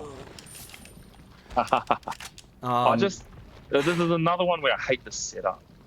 Yeah, again, this is another one of those maps that I would consider asshole game design. They throw so much shit at you all at once. So what that communicates to me is I need to cheese the room. Because dealing with 2 Gyarados is already a tremendous demand from the player. All right? That's a lot to deal with. Like, if I were to like try to bait out both attacks and make them, you know, slam into a wall and get stuck, that's a very careful and timed procedure. But instead they decide to throw 2 Gyarados and a bunch of dudes too on top of it, with only 1 bell to work with. So of course I'm just gonna cheese the room instead, because I'm dealing with enemies that can knock out half my health bar in 1 shot. So of course I'm gonna cheese it. Why wouldn't I? It's bad, because then the way that the layout of the level is set, it's kind of forcing you to play a particular style as well, which I hate. Yeah, there's like no player, I guess, expression, for lack of a better term. Yes. So no, that's spot on. If you want to make like a sniper build or whatever, that's going to be very hard to do here. Like, it kind of forces you to just be a jack of all trades for all situations, and it's fine, but it makes repeat playthroughs exactly the same every single time, because now I know going forward I need a rocket launcher for this room, otherwise I'm gonna have to fight 2 Gyarados. Thankfully I have spare ammo on my mag. Are builds even a thing in Resident Evil games? Not necessarily, no. No. There are gimmick playthroughs though. What you can do is like you can limit yourself on the type of ammo or weapons that you use. There are a lot of fun weapons in Resident Evil 4. Yeah, there's a lot of fun weapons in Resident Evil 4 that you can play around with. The Matilda is a fun weapon. It's basically a burst fire handgun. I almost never use it, but I do play around with it every once in a while. Leon! It would be cool if you could do such a thing, though, but it wouldn't be a horror game anymore. It's time to throw in the towel. All right, gotta pay attention. It's time for everyone's favorite quick time events. You fucking... your favorite Verdugo. Oh, that's right. Verdugo's coming up. I'm gonna cheese him too, and I'll show you how. Fall for this old trick. I'm just gonna cheese him because this is what you. So Verdugo is a really cool boss mechanic. The problem is that 4 minutes in video game time may as well be a century. All right. What's going on, Snowflake? You're right on time for me to go take on Verdugo. You're alive. So 4 minutes, and you'll understand what I'm talking about pretty soon, audience, is a really long time for video games. Like, I would have trimmed it down to 2 minutes, because otherwise, you won't want to resort to, like, you know, just cheesing tactics. Just got a breakfast burrito. I sent my right hand to dispose of you. Jealous. Holy shit. Oh, that sounds good. Snow, I'm down to 170. I'm down to 172 right now. I got a couple more pounds to go before I reach my goal. I'm happy. Post-COVID weight has been a pain in the ass to lose. I did reading. People who get COVID sometimes have trouble losing weight. They get water retention. It's really hard to shake. So I've had to double my efforts. It's been rough. Just gotta stay on top of it, man. Just consistency is key. I mean, it is something I specialize in. If you want to hire me. I fucked up. Like my partner and I were going hard on our like working out and losing weight. I lost what would it be in America? I lost 28 kilos. That's awesome. I don't know what. Okay, so no. So kilos is 2.2 pounds. So I would say that's roughly 60 pounds. That's really impressive. What are you selling? That must have taken you. Yeah, I lost 60. Yeah, it's 60 pounds. That must have taken you like what, 7 months to a year? Spot on, 7 months. Yeah, I'm good with that kind of stuff. Is that all? So yeah, and my partner, she's lost the same amount of weight actually. She's lost 60 pounds. That's great. I'm happy for you. What are you buying? And she's been really good, but then I got COVID. And then I got like lethargic and really fucked up and just lost all momentum. And I got that like 6 or 7 weeks ago, and I just really haven't been recovered. Is that all? No, like, that fucks your momentum up really badly for sure. What are you Dude, and it's like you go to religiously working out every day and doing so well, and then it's just like you can't lift weights, so you're doing really well. I was doing 300 push-ups a day. Wow. And it's no joke, man. Now after that I was struggling to do, and for someone that's 270 pounds, that's not bad. That's really impressive. Like those are numbers that even I have trouble putting out. Like Snow is the push-up master. Like he can do like 50 to 100, man. He's awesome. That's awesome. On a good day, I'm not a slouch. Like on a good day, I can probably hammer out. I want to say 30. I think my max was like 35 push-ups in a row, and that's chest to deck, not bouncing. Not little fucking Yeah, those don't count. I'm not bad, but I haven't stayed on top of doing repetition work as much as I used to. Again, like lately, what I've been trying to focus on is just maintaining what I have already. I have no grand dreams of getting super jacked anymore. Like I'm just too old. I'm not going to be able to pull that off. I'd rather just maintain what I have already. Like I would say I'm in pretty respectable shape. I just want to keep it that way now. 75 in 2 minutes, but that's military 90-degree push-ups. I would say that's about. I want to say like 66 was when we did the PT test together. I can't remember. Yeah, we did the PT test together. Snow and I. I was actually. We know each other in person. I want to say I did around 66. Yeah, 75 was what I think I remember what we counted together when we did that test together. What are you buying? I didn't join. I just wanted to test myself, because that's what men do. We like to prove how tough we are or something. Hoorah! Hoorah! But I just want to just maintain what I already have. I don't need to get super jacked anymore. Like being shredded's fun. Like I've maintained really low body fat percentages before, but like this is something I like to teach with people for people that I like who hire me as for consults, is that sustainability. It doesn't matter how good a diet program you're put on is. It has to be sustainable. It has to be sustainable. You can't just... Consistency is key. Yeah, and the thing is it doesn't matter how good it is if you can't sustain it. People always say, oh, just eat less, exercise more, eat less fat, do this, do that. Well, how? How? What are the things that you can do that you can keep doing? If you're doing something and you hate it, of course you're gonna quit eventually. Why wouldn't you? Doing supersets? I have a... I taught Snow supersets, and now he's obsessed with them. They're fucking great though. That's I usually do supersets whenever I do arms. Those destroy me. I can't do it. Oh god, we're losing viewers talking about working out. We gotta stop. I'm sorry. But I was gonna say I'm starting to bro it up a little bit. Get into that anyway. Yeah, we're getting our jock on. Yeah, that's what I was gonna say. Oh, I'm actually with Gain. Oh, you came at the right time. What's going on, Golden? What's going on, Golden? Oh, Yeah. fuck. Okay, so you got in just in time. We're about to take on Verdugo.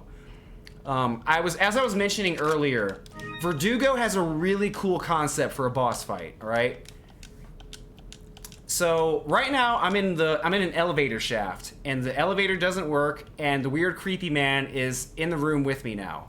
I don't know where he is, so we're gonna find out. Okay, so we're gonna open the door. We're just gonna walk. We're just meandering, mind our own business. Oh shit!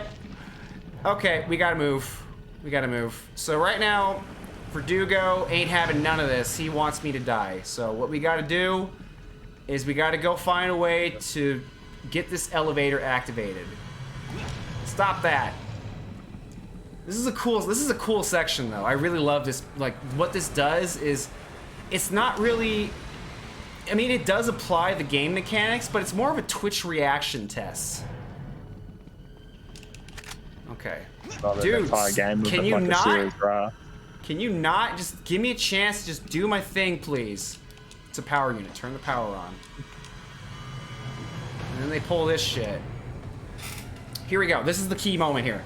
Please wait approximately 4 minutes for the elevator to arrive. 4 minutes is ridiculous, all right? That's a long time, all right? I could, like, heat up some food or, you know, go on a walk around my neighborhood, you know, do a Twitch stream. 4 minutes is a long time. I wish they didn't make it this long. There's a Violet's been trying to put on more muscle. The change has been minimal. I mean, what's your protein sources? You know, that's gonna be the big one. Oh shit. Okay, let's run. We're gonna move. Stop that! Okay, so he's in the room with me, being a creepy man. Oh, hi! Stop that. Okay, so normally what you do here is he's gonna chase you around the map for fucking 4 minutes straight, alright? He's got a gigantic amount of health. He's got a gigantic amount of health. He's the very definition of why do you have so much HP, okay? And what this turns into is a 4-minute cat and mouse where he's just chasing you around, fucking with you while you wait for that elevator to come down, alright? It's a cool concept for a boss fight. I like it. The problem is 4 minutes is way too long. I would have reduced it to 2. So what we're gonna do instead is just cheese them. Because fuck you. Alright? Which is our us. And here's the other screwed up part. You want to do this because you get a very rare drop. The crown jewel. This is necessary. You want this.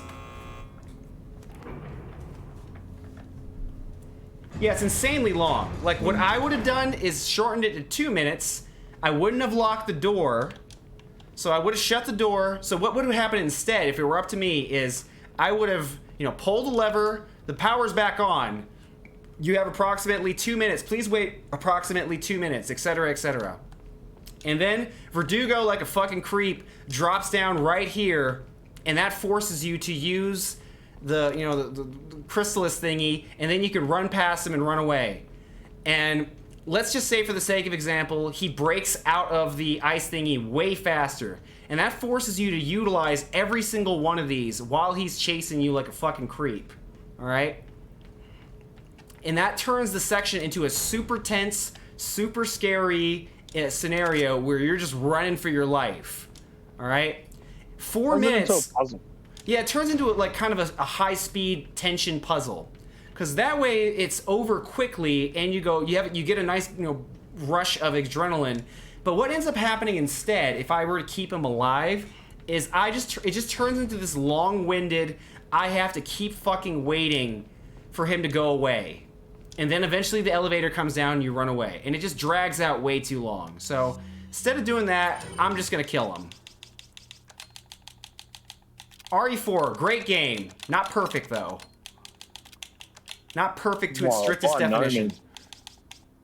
What's that? But and by no means, but it ticks all the boxes. Oh yeah, I think it's fantastic. It's just little moments like that. Like I hope Verdugo comes back in the remake, but there are moments where it's just like, man, I wish this was this sharpened up a little bit. It takes way too long. The thing is, with this game, you can pinpoint. Well, you can do that with every game, really. You can pinpoint sections where a perfect game is marred by, a section. Yeah. And when you look at Resident Evil 4 and you think about that replay, like you think about, oh fuck, that's right, you're coming up against Verdugo, oh, for fuck's sakes. And if you don't know about the rocket launcher, you're thinking to yourself, oh, what the fuck am I gonna do? Run around like a fucking idiot for 4 minutes? Yeah. And that's what a lot of people experience. It's one of those things. And you get that fear before the fear before you're actually even in the mix of things. Like, you're just like, oh, nah, I don't want to worry about it because I don't want to fucking go through that experience again. And there are a lot of moments in this game where you think like that. Like, you don't want to do the U3 section where you're running through those fucking 3, suspended crates and running around a maze where you got fucking U3 is frustrating. Like, he's a cool boss design. Like, on paper it's a cool boss design, but on repeat playthroughs it's a drag to get through. Like, it's just dog shit. It's frustrating. And the fact that he has unlimited HP when he's stalking you just like means he just turns into this weird, like, I need to like preserve ammo and also deal with this bullshit. Welcome. I've died a few times on that section of the map because the maze, everything looks the same. I don't care for that part of the game, for sure. How am I doing on ammo? And that's what I mean. And and you got the section coming up soon. The 2 El Gigantes. Oh, don't worry, I know what to do. Oh yeah, but even then, like you and I are experienced at this game, so that's pretty trivial. But like for a lot of people, man, they think about that and they're like, fuck that shit. Like, I don't want to do that again. It's super frustrating for sure. And like, I mean, I don't think fighting 2 El Gigante is necessarily like a super frustrating experience. It's just that the lack of the tools given to you, given that this is supposedly a horror game and it's framed as such, it keeps this is like that weird transformation segment where like RE4 can't decide if it wants to be an action game or not. So you're dealing with an action game scenario, but you have horror game mechanics, okay?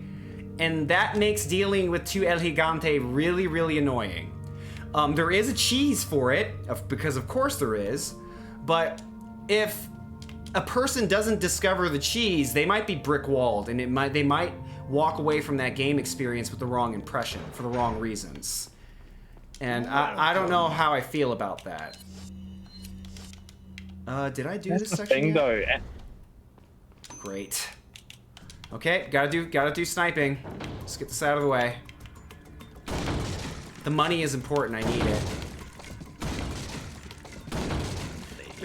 Yeah, I wish it wasn't like that, but I mean, it's still great. It's fine. I'll put up with it. Ah, fuck, Ashley! Oh, no. Oh, I was too slow. It's more funny important to you get do all. the same thing that I do. Yeah, it's the more important thing is getting all 25 targets. That's really important. Like, if you don't get all headshots, it's fine, but it's really important that you get all 25 targets. That's what unlocks the last reward. Hitting Salazar is just hitting Salazar is just bonus points, quite literally. Especially vital if you want to get the caps as well. Fuck it. I should make it. I hit Salazar, so I should make it. Yes! Okay, there we go. I need 2 more. So, the maps have a bonus stage in the last 2, and if you hit all 25 targets again, you just get the 2. There you go. There are mini games. Yeah. I'm sorry I'm not keeping as close attention to chat as I should. I'm trying my best to juggle the conversation with Seph, play the game, and be witty on the conversation on Twitch at the same time. I'm trying my best here. Yeah, we're not gonna be slick. We're just gonna use this the right way. What's wrong with that? Oh, the last mini game is rough. Ah, fuck. Yeah. 8 shots. I'm missing too much. Okay, they're getting kind of far away. I'd be better off just sniping. Shit. Oh, I'm definitely starting over. I'm way too slow.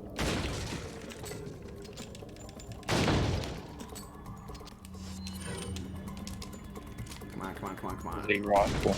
I can bounce back. I can bounce back. Come on, come on. Yeah, there we go! Alright. Alright, I should have made it. Woo! Alright, got him. Money. Nice. Instead of going to prom, I played Resident Evil 4. We don't even have prom in Australia. Yeah, how does that work? I'm just out of curiosity now. I guess this is the ask about Australia part of the stream now. I'm having fun, by the way. I might push it for another half an hour if you don't mind. Like I said, bro, I'm just enjoying the ride. Hell yeah. No, we have like our graduation and stuff like that, but nah, no real prom or anything like that. Like I'm sure like certain schools, like private schools, I didn't go to private school or anything like that. They organise an event, but we just had like a graduation celebration. All right, that's cool.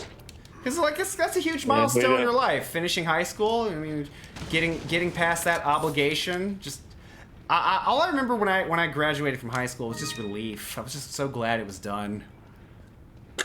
Dropped out. Oh wow! I mean, you got. That's what I said.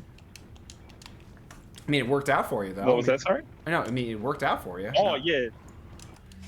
I just realised, like, because my family pushed me to be a doctor, and I hated the pressure. Yeah. And I also didn't want to do it. It didn't sound like it was your dream. Yeah, it was my grandfather's, and like, he paid for everything, but it just wasn't me. Yeah, that's the thing with college, is that it's not enough to just kind of want it. You need to be hungry for it. You need to be want it really badly. Oh, see, that's the thing. Like, I knew from a pretty young age that I didn't want to do it. Like, my interests were music, and I did as much as I could with music. And not much out, and then fucking gaming. And all I wanted was the highest paying job I could get without having to get a degree. Yeah. And fuck this. Going back to my safe box. That's what I was talking about Australia. How even if you're a high school dropout, you can still do something for yourself. Yeah. And this like sucks. okay, like you. Especially a lot of people talk about yeah, fuck it. A lot of people get shocked that I've not only am I a high school dropout, but I've got 2 kids, and I've been with my partner for 15 years. Good for you. Loyalty is a powerful thing. Yeah, it's a lot of fucking effort though. I'll say that much. That's usually how it works though. Like you have to compensate more. Oh yeah, and but that's in saying that, like that's the one thing I didn't want. I don't like my life compromise. I never wanted to live a life of compromise. Yeah. I wanted to make sure everything that I was doing it was what I wanted to do. And yeah, so a lot of people, especially Americans, they get so shocked when they're like, they found out I had like a kid straight out of school basically, and dropped out of school, and yet still managed to find success despite all the hurdles. Yeah. And it's like, and then I'm realizing I don't think that's quite possible in like America. God, no. Like God, even the no. UK, where segregation is so important, like such a big thing. Like the segregation of statuses in like countries like the UK is pretty huge. It's pretty bleak for us right now. Real talk, it's pretty bleak. We're trying our best to keep our spirits up. That's why I'm twitching. I'm playing on Twitch stream. I am twitching, but I'm just trying our best to just survive right now. Like, the whole aspect of having ambitions of like having like a house and this and that, like it's kind of hard to imagine, like at least for myself. Maybe Dude, and like that's why I like. What was that? Sorry. No, I'm just saying maybe I should move to Australia. Just deal. But the thing is, it's such an easy well, no, it's not such an easy thing to do. Pack up your shit and go to a whole nother country to set yourself up. Oh, it's fucking hard. But, no, it's not. I'm speaking in jest, by the way. In case that wasn't painfully obvious. No, but like you like some people think to themselves, oh yeah, that's easily possible. Like you just do it, and I'm like, I don't think it's as easy as you're making it out to be. When people say that sort of stuff. Mm-hmm. But yeah, like on the opposite side of the coin, I guess it's the support you have because like I know a lot of people that have had kids really early in life, and then they've gone backwards because of it. Backwards? Like they had elaborate. Kids out of school. Oh, they they had kids at a similar time frame as myself. They had them out of school or even at school, and they made some poor choices career-wise and whatnot. Okay. And Yeah, no, I get that for sure. Yeah. Where's And, the chainsaw guy? Where's the chainsaw guy? Salvador. Where is he? Where is he coming from? I don't know if he's coming from behind or from the front. Oh, there he is. Okay, there's a whole bunch of dudes right over there. Yeah, tick for attack. Go fuck yourself. Did I get him? Nope. Still some leftovers. Yeah, go fuck yourself. Human fat burns good. Wow, you guys are still alive. These things are useless. And incendiary grenades. I just got tagged. I might have to heal. There's a... Dude, can you not... Whatever. Okay, he's down. See, while he's on the ground, that gives me a couple seconds to catch my breath and pop him in the head and then switch back to my striker. Stop that. I don't know if there's dudes summoning, there's dudes coming in from behind, so I'm just gonna take him out real quick, like. Save a couple shotgun ammo, get a couple swipes in. Stop that. I remember when you were scary. Alright, where was I? Scary in a big village surrounded by fucking hundreds of villages. Where's the switch again? Oh, I think I pressed the switch down and it comes to it. It comes down? Yep, there it goes. There it goes. Whew. How do you make Dr. Salvador scary again? Because the thing is with, like, instant death is that, like, because it's over instantly, you have a pretty clear idea of what's going to occur, and instant death can either be scary, sure, but it can also be incredibly frustrating. So when an enemy kills you instantly, what they're doing essentially is taking your time away. They do suck, and yeah, I'm about to get into that. When an enemy or a boss or whatever has instant death mechanics, it can be effective for sure, but most of the time when it's done with 100% precision or consistency, it just makes them frustrating more so than scary. Give him the head mechanical. Ah, fuck. My brain turned off. Why did I stand there so long? I was stuck in thought for a second. Like, oh, I'm standing in front of dynamite right now. So yeah, I hate this.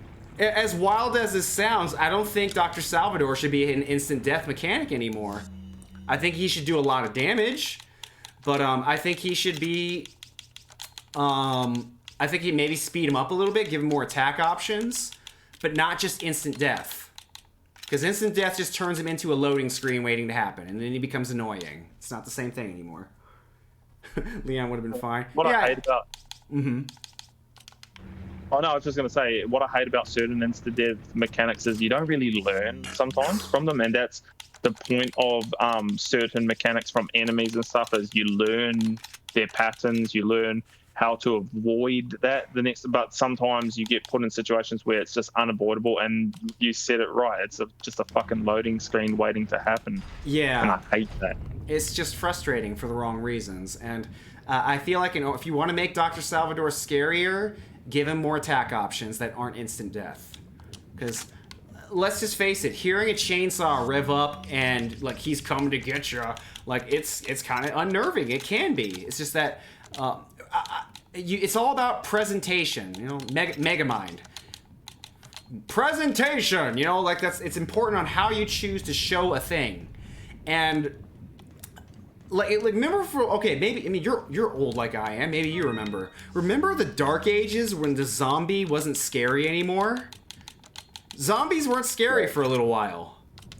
And then Capcom showed up like the bosses they are, and they succeeded in making zombies fucking scary again in Resident Evil 2. And it wasn't with instant death mechanics, it wasn't with bullshit. What they did was they made them like hard to deal with. Difficulty can be an effective tool for making, a player afraid. In corridors, and they put you in because they brought the claustrophobia as well. Yeah, because so that game is all about funneling enemies. Yes. So close claustrophobic situations, and high HP and difficult to hit. Come on. I took too long. I'm about to get punched. We're gonna have to start over. This is one of the few times I'm going to reload the map. I forgot that the way it works is you have to wait for him to go rather than activate automatically. So in my shame, I'm going to save scum right here. Nothing wrong with that, bro. You want that clean run. I want the clean run. This is the reason why I don't play no kill runs or don't get hit runs, because that would get frustrating for me so fucking fast. All right, I'm human. I make errors. I make mistakes. I'm not perfect. So I don't like no hit runs. I don't like not being killed runs, etc., etc. Not into those. Sekiro's broke me. Yeah, that doesn't sound like a good time. Like, if you're not having fun. If you're not having fun, I don't see the appeal of it. I really don't. All right, I got one of them, but it's not over yet. You gotta be really fucking careful about that guy over there. Because while he's flailing and while that lava pool's open, if you get too close to it, he will grab you and pull you down, and then you die instantly. It's some bullshit. Mechanics. Okay. It's the dog shit. We love it. Yeah, no dog anymore, so this fight kind of sucks. And this is another one of those ones where you have to... Yeah. Yeah, this is just frustrating to do, because he runs too fast. Because he's so fast, I can't take time to queue up my aim and shoot him. So I have to resort to cheese tactics. Yep. And it's just one of those things. Fuck yeah. When watching you play this again, I realized that, you realize the flaws when you're an outsider watching, and realize certain things that you're just like, oh yeah. No, why do you have so much HP? Alright. Sorry, give me two. Nah, you're good, man. I have 3 magnum bullets with this guy's name on it. Dude, please do the thing with the parasite and then the slashy. That'd be great. He's gonna do the he's gonna shake the cage. Okay, it'd be really great if you could just not do that. All right, fine, whatever. Fine. Yeah, the problem is because he walks so fast, I don't have time to queue up and pull my gun to shoot him. That's precisely the whole point of the dog, to distract him so that I could shoot him.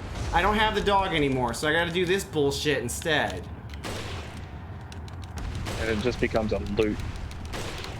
Oh my god. That you shouldn't. Fucking finally. Okay, so normally what I do is I run up there and I get slashy, but fuck that. We're just gonna shoot him. Okay, we gotta shoot him. We gotta shoot him one more time. So we gotta do this again. Grind fist. He has so much HP. I wish my sniper rifle could shoot more more bullets would be great. I'd appreciate that. See what I mean though? This is the boss fight. This is the boss fight. You just you run up, you go up the ladder, you wait, you go down the cart, you shoot him maybe once, and then you rinse repeat until his little friend pops out. Then when you go on the high difficulty, it's just the same thing, but longer. I don't remember if they have more HP or not. I don't remember that if that was the case. I think they do, but I think mainly the thing that happens with professional mode is they just hit harder. Like, so Resident Evil 4 is already pretty hard, but professional mode just turns it into, like, don't get hit more than once at a time. Don't get hit twice in a row mode, you know? Fuck you. Alright.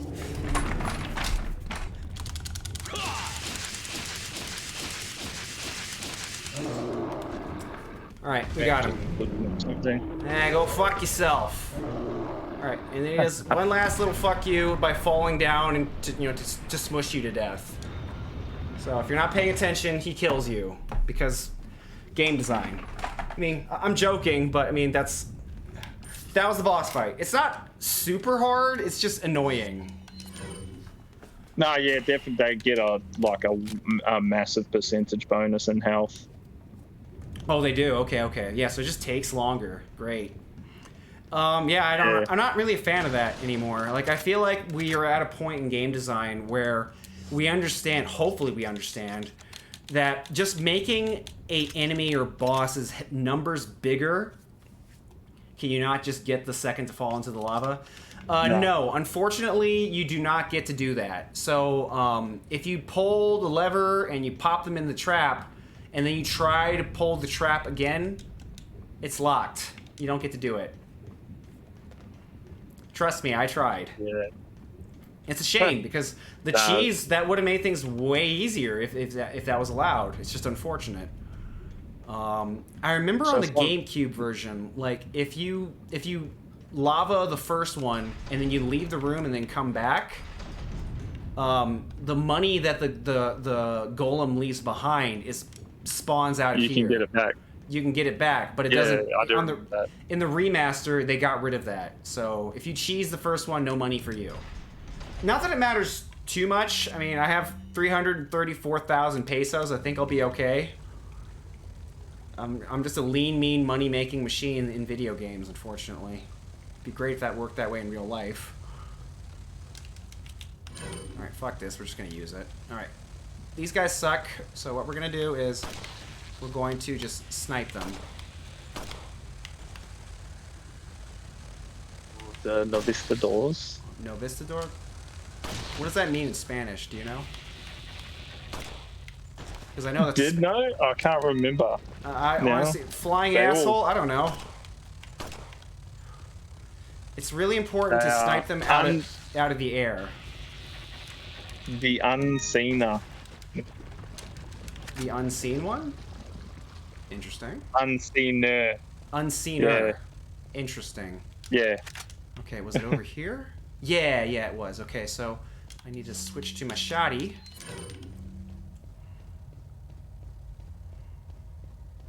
I'm gonna pick up the herb because we're doing great. Hey guys, you think I got enough green herbs? I think I'm gonna run out. Nah. I'm at risk here. Could use a few more. Fuck, my rifle ammo is actually getting low. I'm worried about that. Hopefully I can get a free refill at the merchant. Yeah, because you got a pretty rough section coming up too. Yeah, no, for sure. Thankfully, this entire section can be done mainly with a shotgun. That's the main thing I'm here for. Fuck you. And then the main thing I want to do is take out the ones that are flying. Those are the important ones I want to take out. Why do you have so much HP? Upgrade. Okay, that's all of them. Say my best in. Ooh, they got rifle ammo. Speak of the devil, and he shall appear. Okay, let's keep pushing. Speaking of which, with difficulty, so does that mean you enjoyed Sekiro's difficulty? Oh yeah, I absolutely It's love. like convoluted. Even though it's convoluted, what do you mean? No, since you're like me, you don't have the time for like shitty like difficulties where all they do is increase health and make it so spongy. Yeah, no, they don't do that in Sekiro. Sekiro's approach to difficulty is more about consequence rather than wasting your time. Fights never last longer. So the pace of the fight's still the same. But what happens instead with Sekiro is the consequence of making a mistake hits harder now.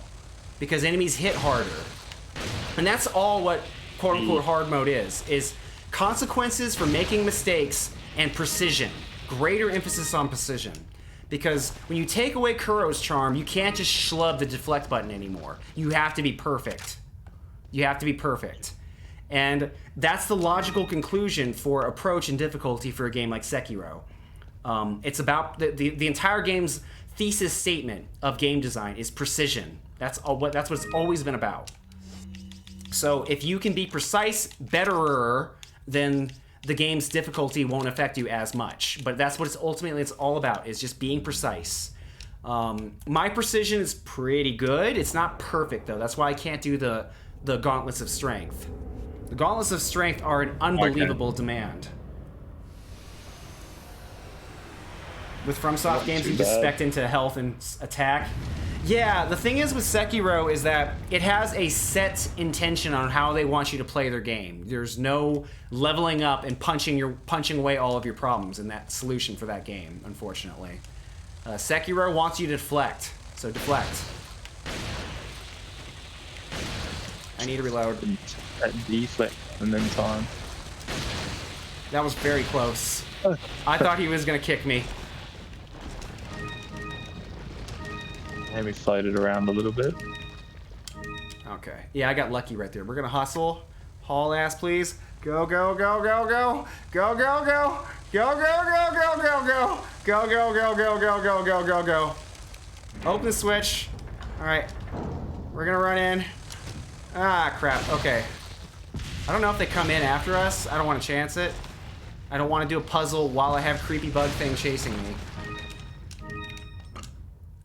Stop that!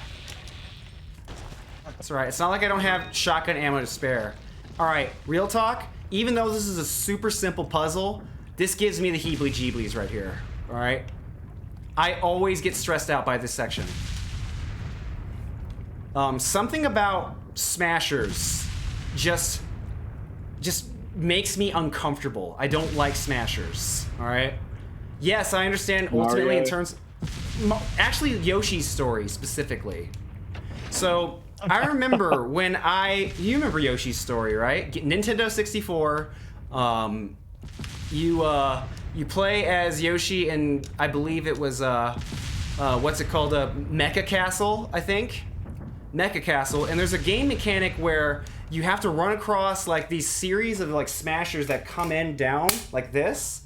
And if you wait too long, it'll slam down and kill you instantly. And for some reason, my little 8-year-old brain just got traumatized by that. And I was just like, I can't. Whenever I see a smasher, I get the heebly-jeeblies. You know, I get really uncomfortable. So whenever I get to this part of the game, I get really nervous. Every gamer's fear at some point stems from it's from Mario 64. There's one thing I noticed, like water. Water's a big one. Oh, water fucks me up. Violet says I played Tunic, which is more of a puzzle exploration game. Stardew Valley doesn't exactly. Yeah. Oh, okay. So I missed your conversation. Okay, so you're talking about your own thing. Oh no.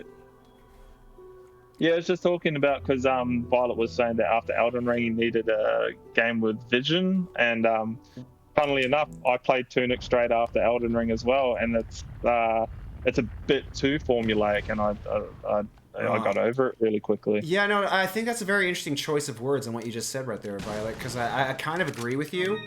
Elden Ring, even though I really like it, I still play it from time to time. It's definitely the sloppiest Dark Souls I've seen come from FromSoft. It's very undisciplined. It's just loaded with fluff. The jank is just so apparent this time around. It's the sloppiest cheeseburger I've ever eaten. I need a lot of napkins to eat this thing.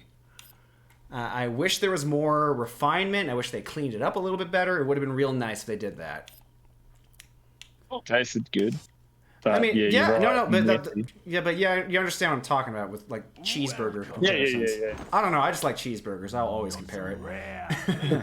Let me see here. My existential crisis was with Chrono Trigger. The game story says the world ends in year 2000. I played it during Y2K scare. Little 11-year-old me lost sleep over that. Oh God. What are you selling? No, funny you speak about Chrono Trigger. I literally just framed up my Chrono Trigger artwork. Oh hell yeah! Like last night I got some Chrono Trigger artwork from a friend like a year ago, and I just hadn't got around to framing it, and I framed it last night. That sounds awesome. Is it I like a poster, or did you put it in like a picture? Yeah, you put it in framed it, so you put it in picture frame, right? Is that all? Yeah, it was a commissioned artwork. Okay. Is that all? I'll save one of each. Thank you. Is that all? Is that all? I don't think we get another butterfly lamp, but I can't remember, so I'm gonna hold on to this one. Tunic was good, but its combat isn't great. It really isn't? Okay. Yeah, no, Tunic is, it looks like a cool game. I watched one of my streamer friends play it. It's very pretty. I love the idea of what it's trying to accomplish, which is like be cryptic and you have to like solve its like puzzle, which I like the idea of. What are you buying? I imagine though that would get frustrating pretty quick. What's that? Isometric just doesn't work. It really doesn't in that game, especially how it hides off a lot of the pathways in the game. It becomes just chance a lot. I felt like I found areas by chance a lot, and that frustrated the fuck out of me. So it just kind of like turned into a time waster, unfortunately. Yeah, and I was looking for a game to sink my teeth into, but not a game where I felt like it bloated. It felt very bloated. Bloated. Okay. Yeah, that's how I would describe Elden Ring too. It's so strange though. I was so enamored with Elden Ring when I was playing it. When I started playing it at first, like I put up with stuff that I would normally never put up with from Elden Ring. Elden Ring crashed all the time. It was janky. The frame rate would puke on me a whole lot. It still has performance issues for me. Whenever I played online, it would break. Like it was just the game was so jank, but there was just so much stuff that I enjoyed about it too. So I just put up with it. I'm literally saying Elden Ring beats me, but I promise he's good. He's good. I promise. Just beats you with a phone book.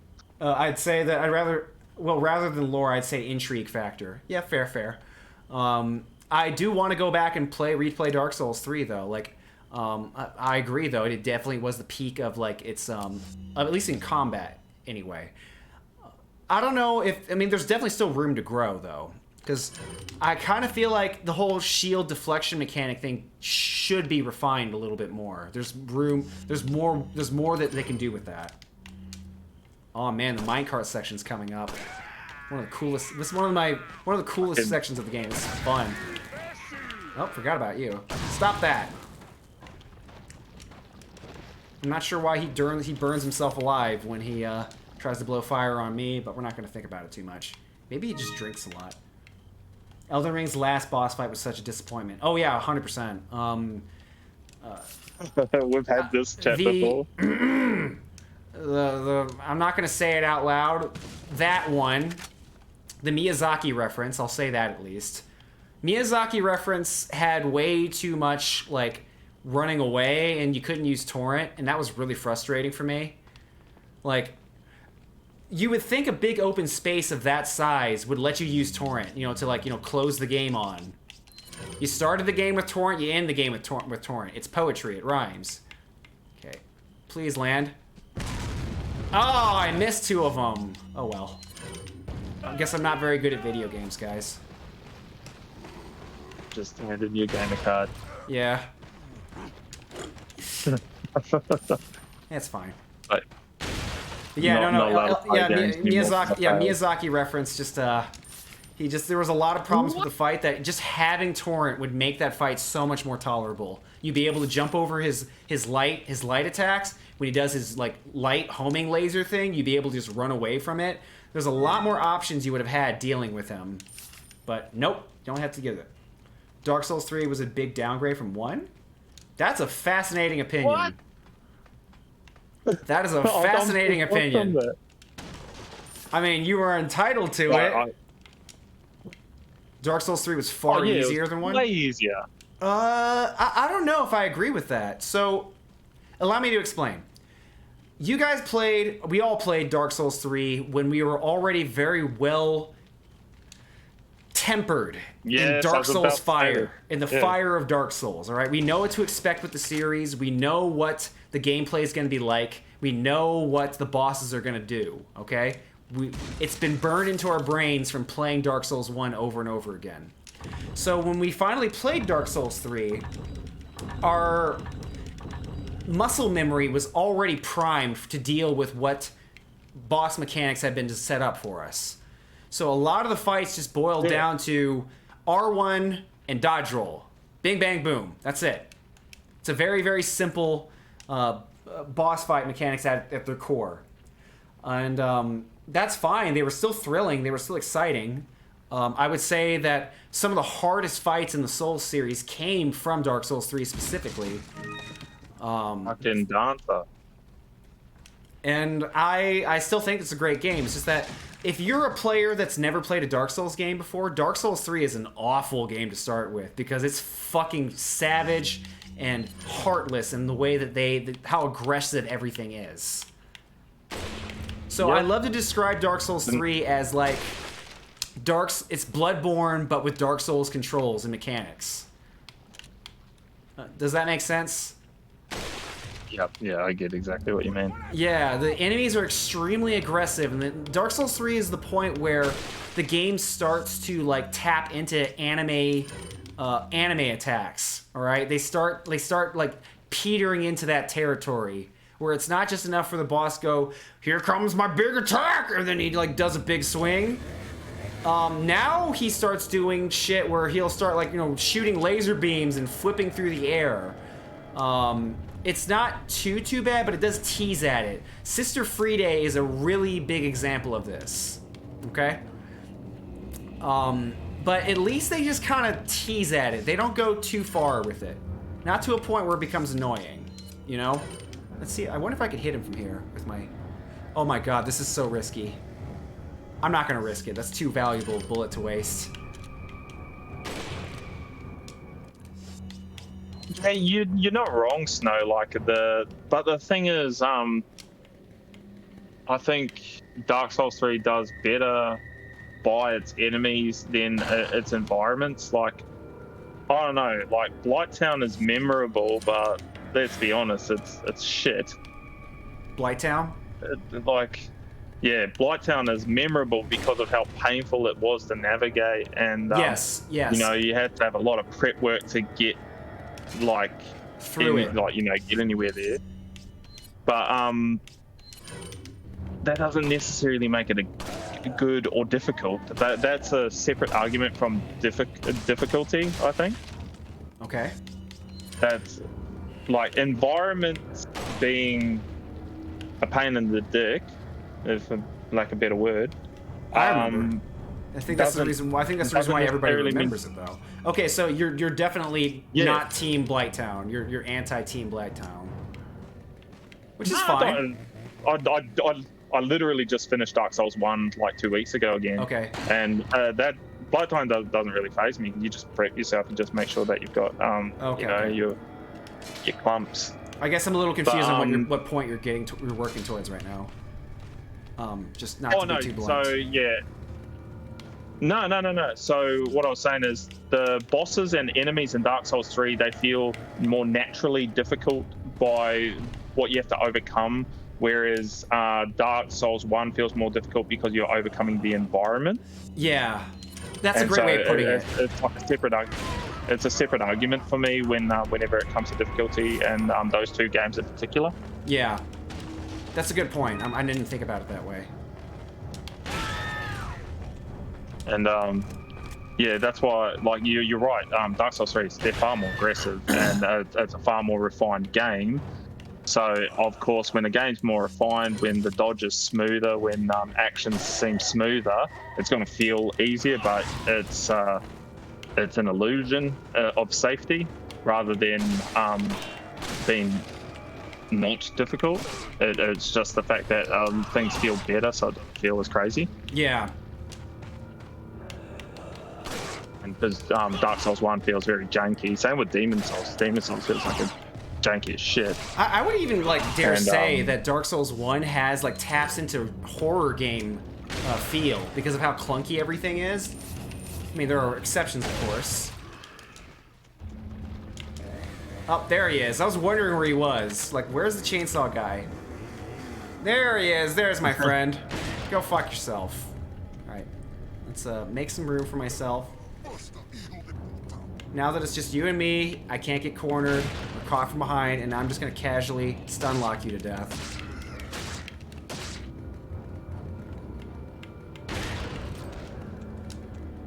The bosses were harder in 3, but the environment was far scarier to deal. Yeah, that's a good point. No, I agree with that wholeheartedly. Atmosphere in 1 feels like a horror game. It that slow dread of not knowing when another save point is coming, a bonfire. Here, I'll tell you this, Seph. I remember one of my fondest memories of Dark Souls 1 is being lost in Blighttown for the first time. When I was working my way through, the upstairs section where it's all just like a wooden maze. Oh, yeah. That part fucking sucked, okay? I mean, everyone did it here. Okay? So, when I worked my way down to the swamp, and I just saw this giant expanse of poison poopy water, all right? And weird fucked up enemies. And all I'm thinking to myself is, where is a goddamn save point? All right? I was out of drinks, my health was ticking down, and I was scared to death. Oh, please God, I do not want to go back. Please do not, I do not want to start over.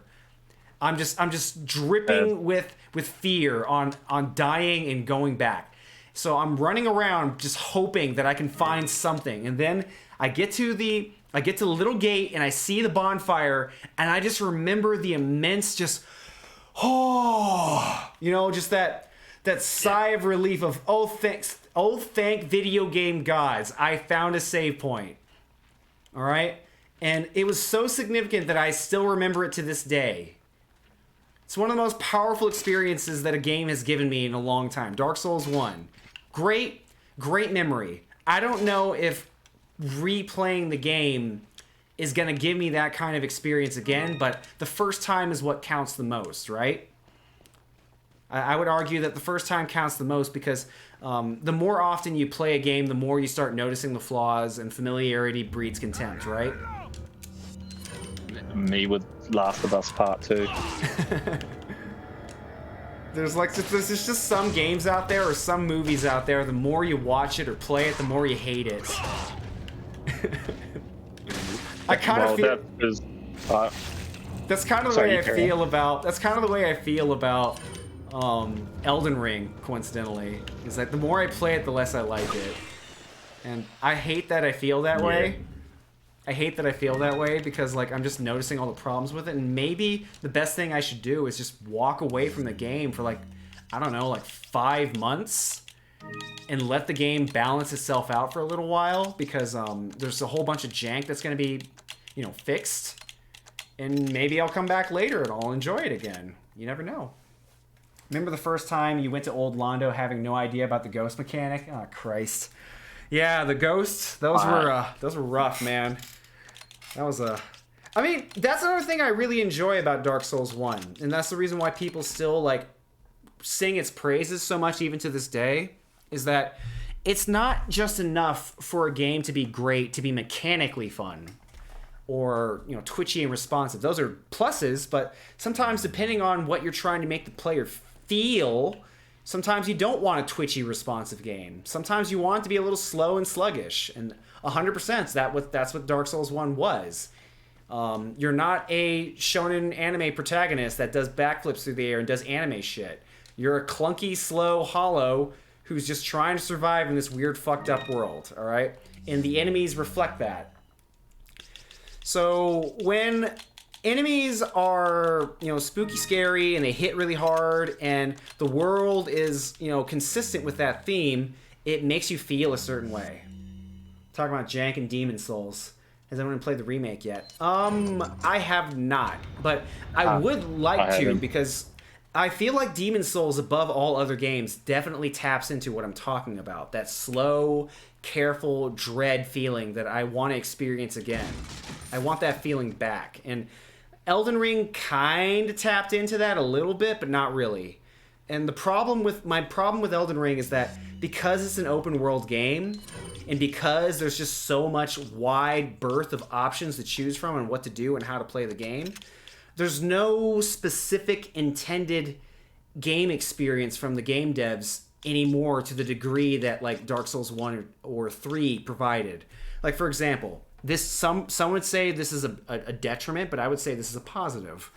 When you're bottlenecked towards just one boss fight and you gotta beat that boss to move on, you can either go farm or you can try the boss again and work on your strategy. Both work. The problem with farming is it takes a while, all right? So that kind of forces you into a position of get good.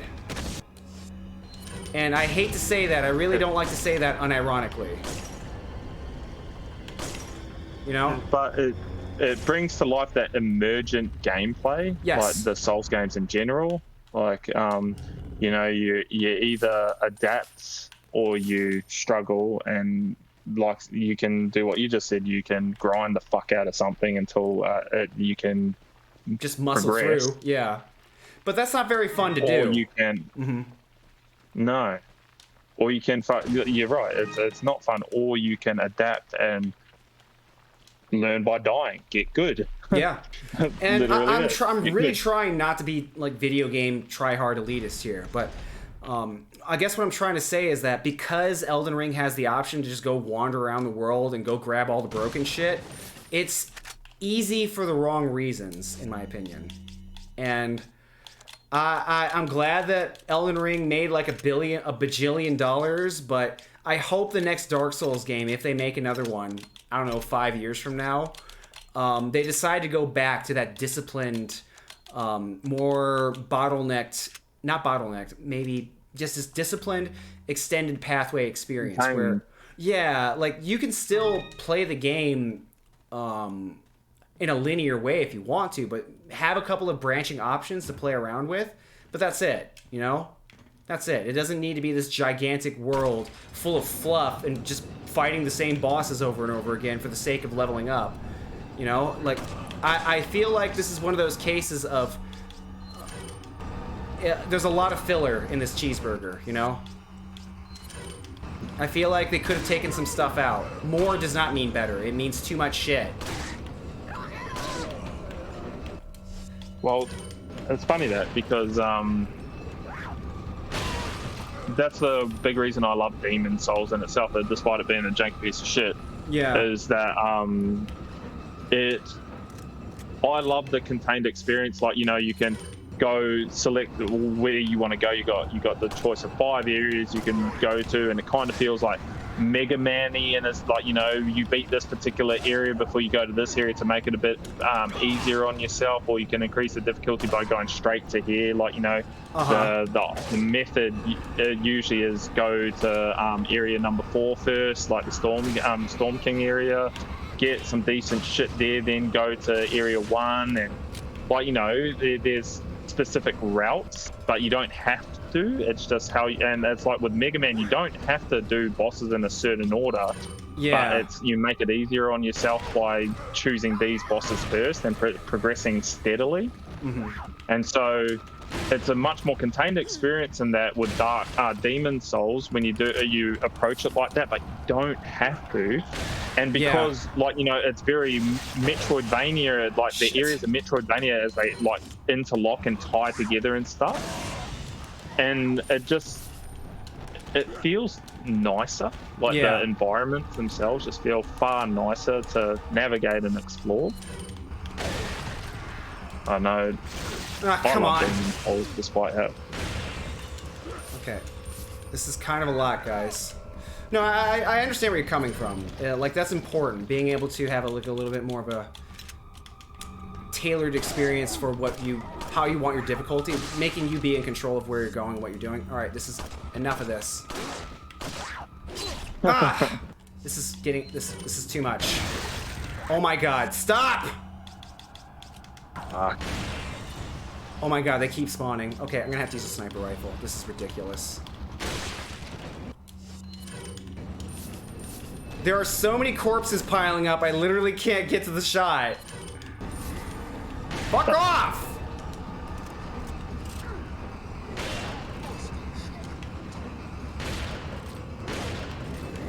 Let's just throw into the Salvador again. Alright. Yeah, I've gotten to a point where I have so much shotgun ammo, I may as well just unload. Why am I holding back? I think I'm having more shotgun ammo than I do have handgun ammo. I'm being too persistent with my shotgun preservation. Oh, you can go gung ho with your shotgun right now, can't you? I can. This is kind of the moment to like start spending ammo because like they keep throwing Dr. Salvador's at me.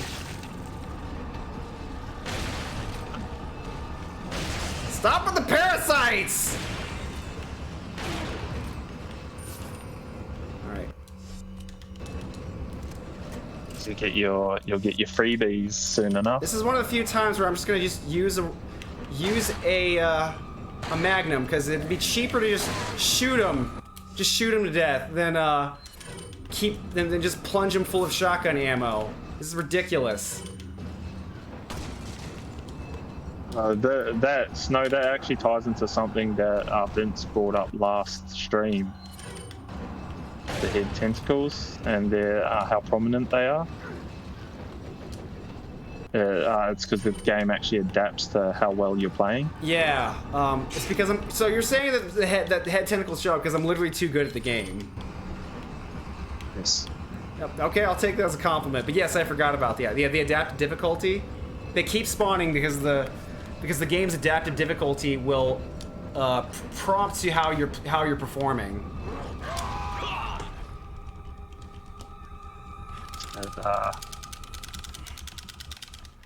Bullshit. They don't. By the way, that prompt right there does not fuck around. Like, you need to be mashing hard.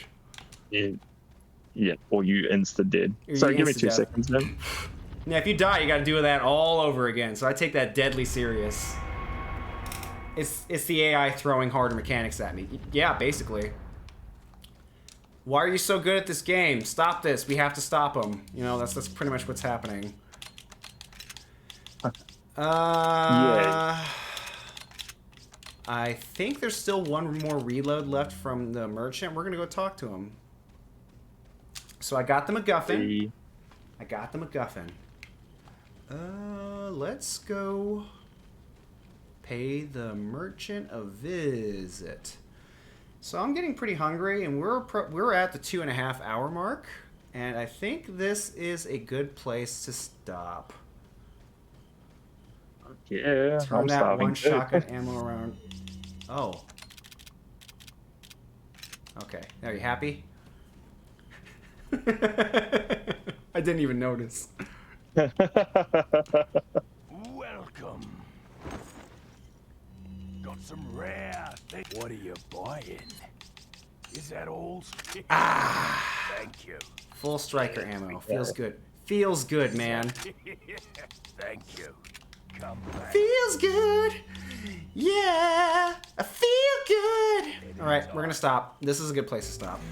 So before we call the stream, we are going to go pay. I believe Yahiko is streaming right now, so let's go double check to confirm it because he should be streaming Sekiro right now. He should be. He is. Okay. Let me just get his channel. Alright, I don't know what it is. It's okay. I'll just copy. This is usually what I do. I just copy it. So we're gonna /raid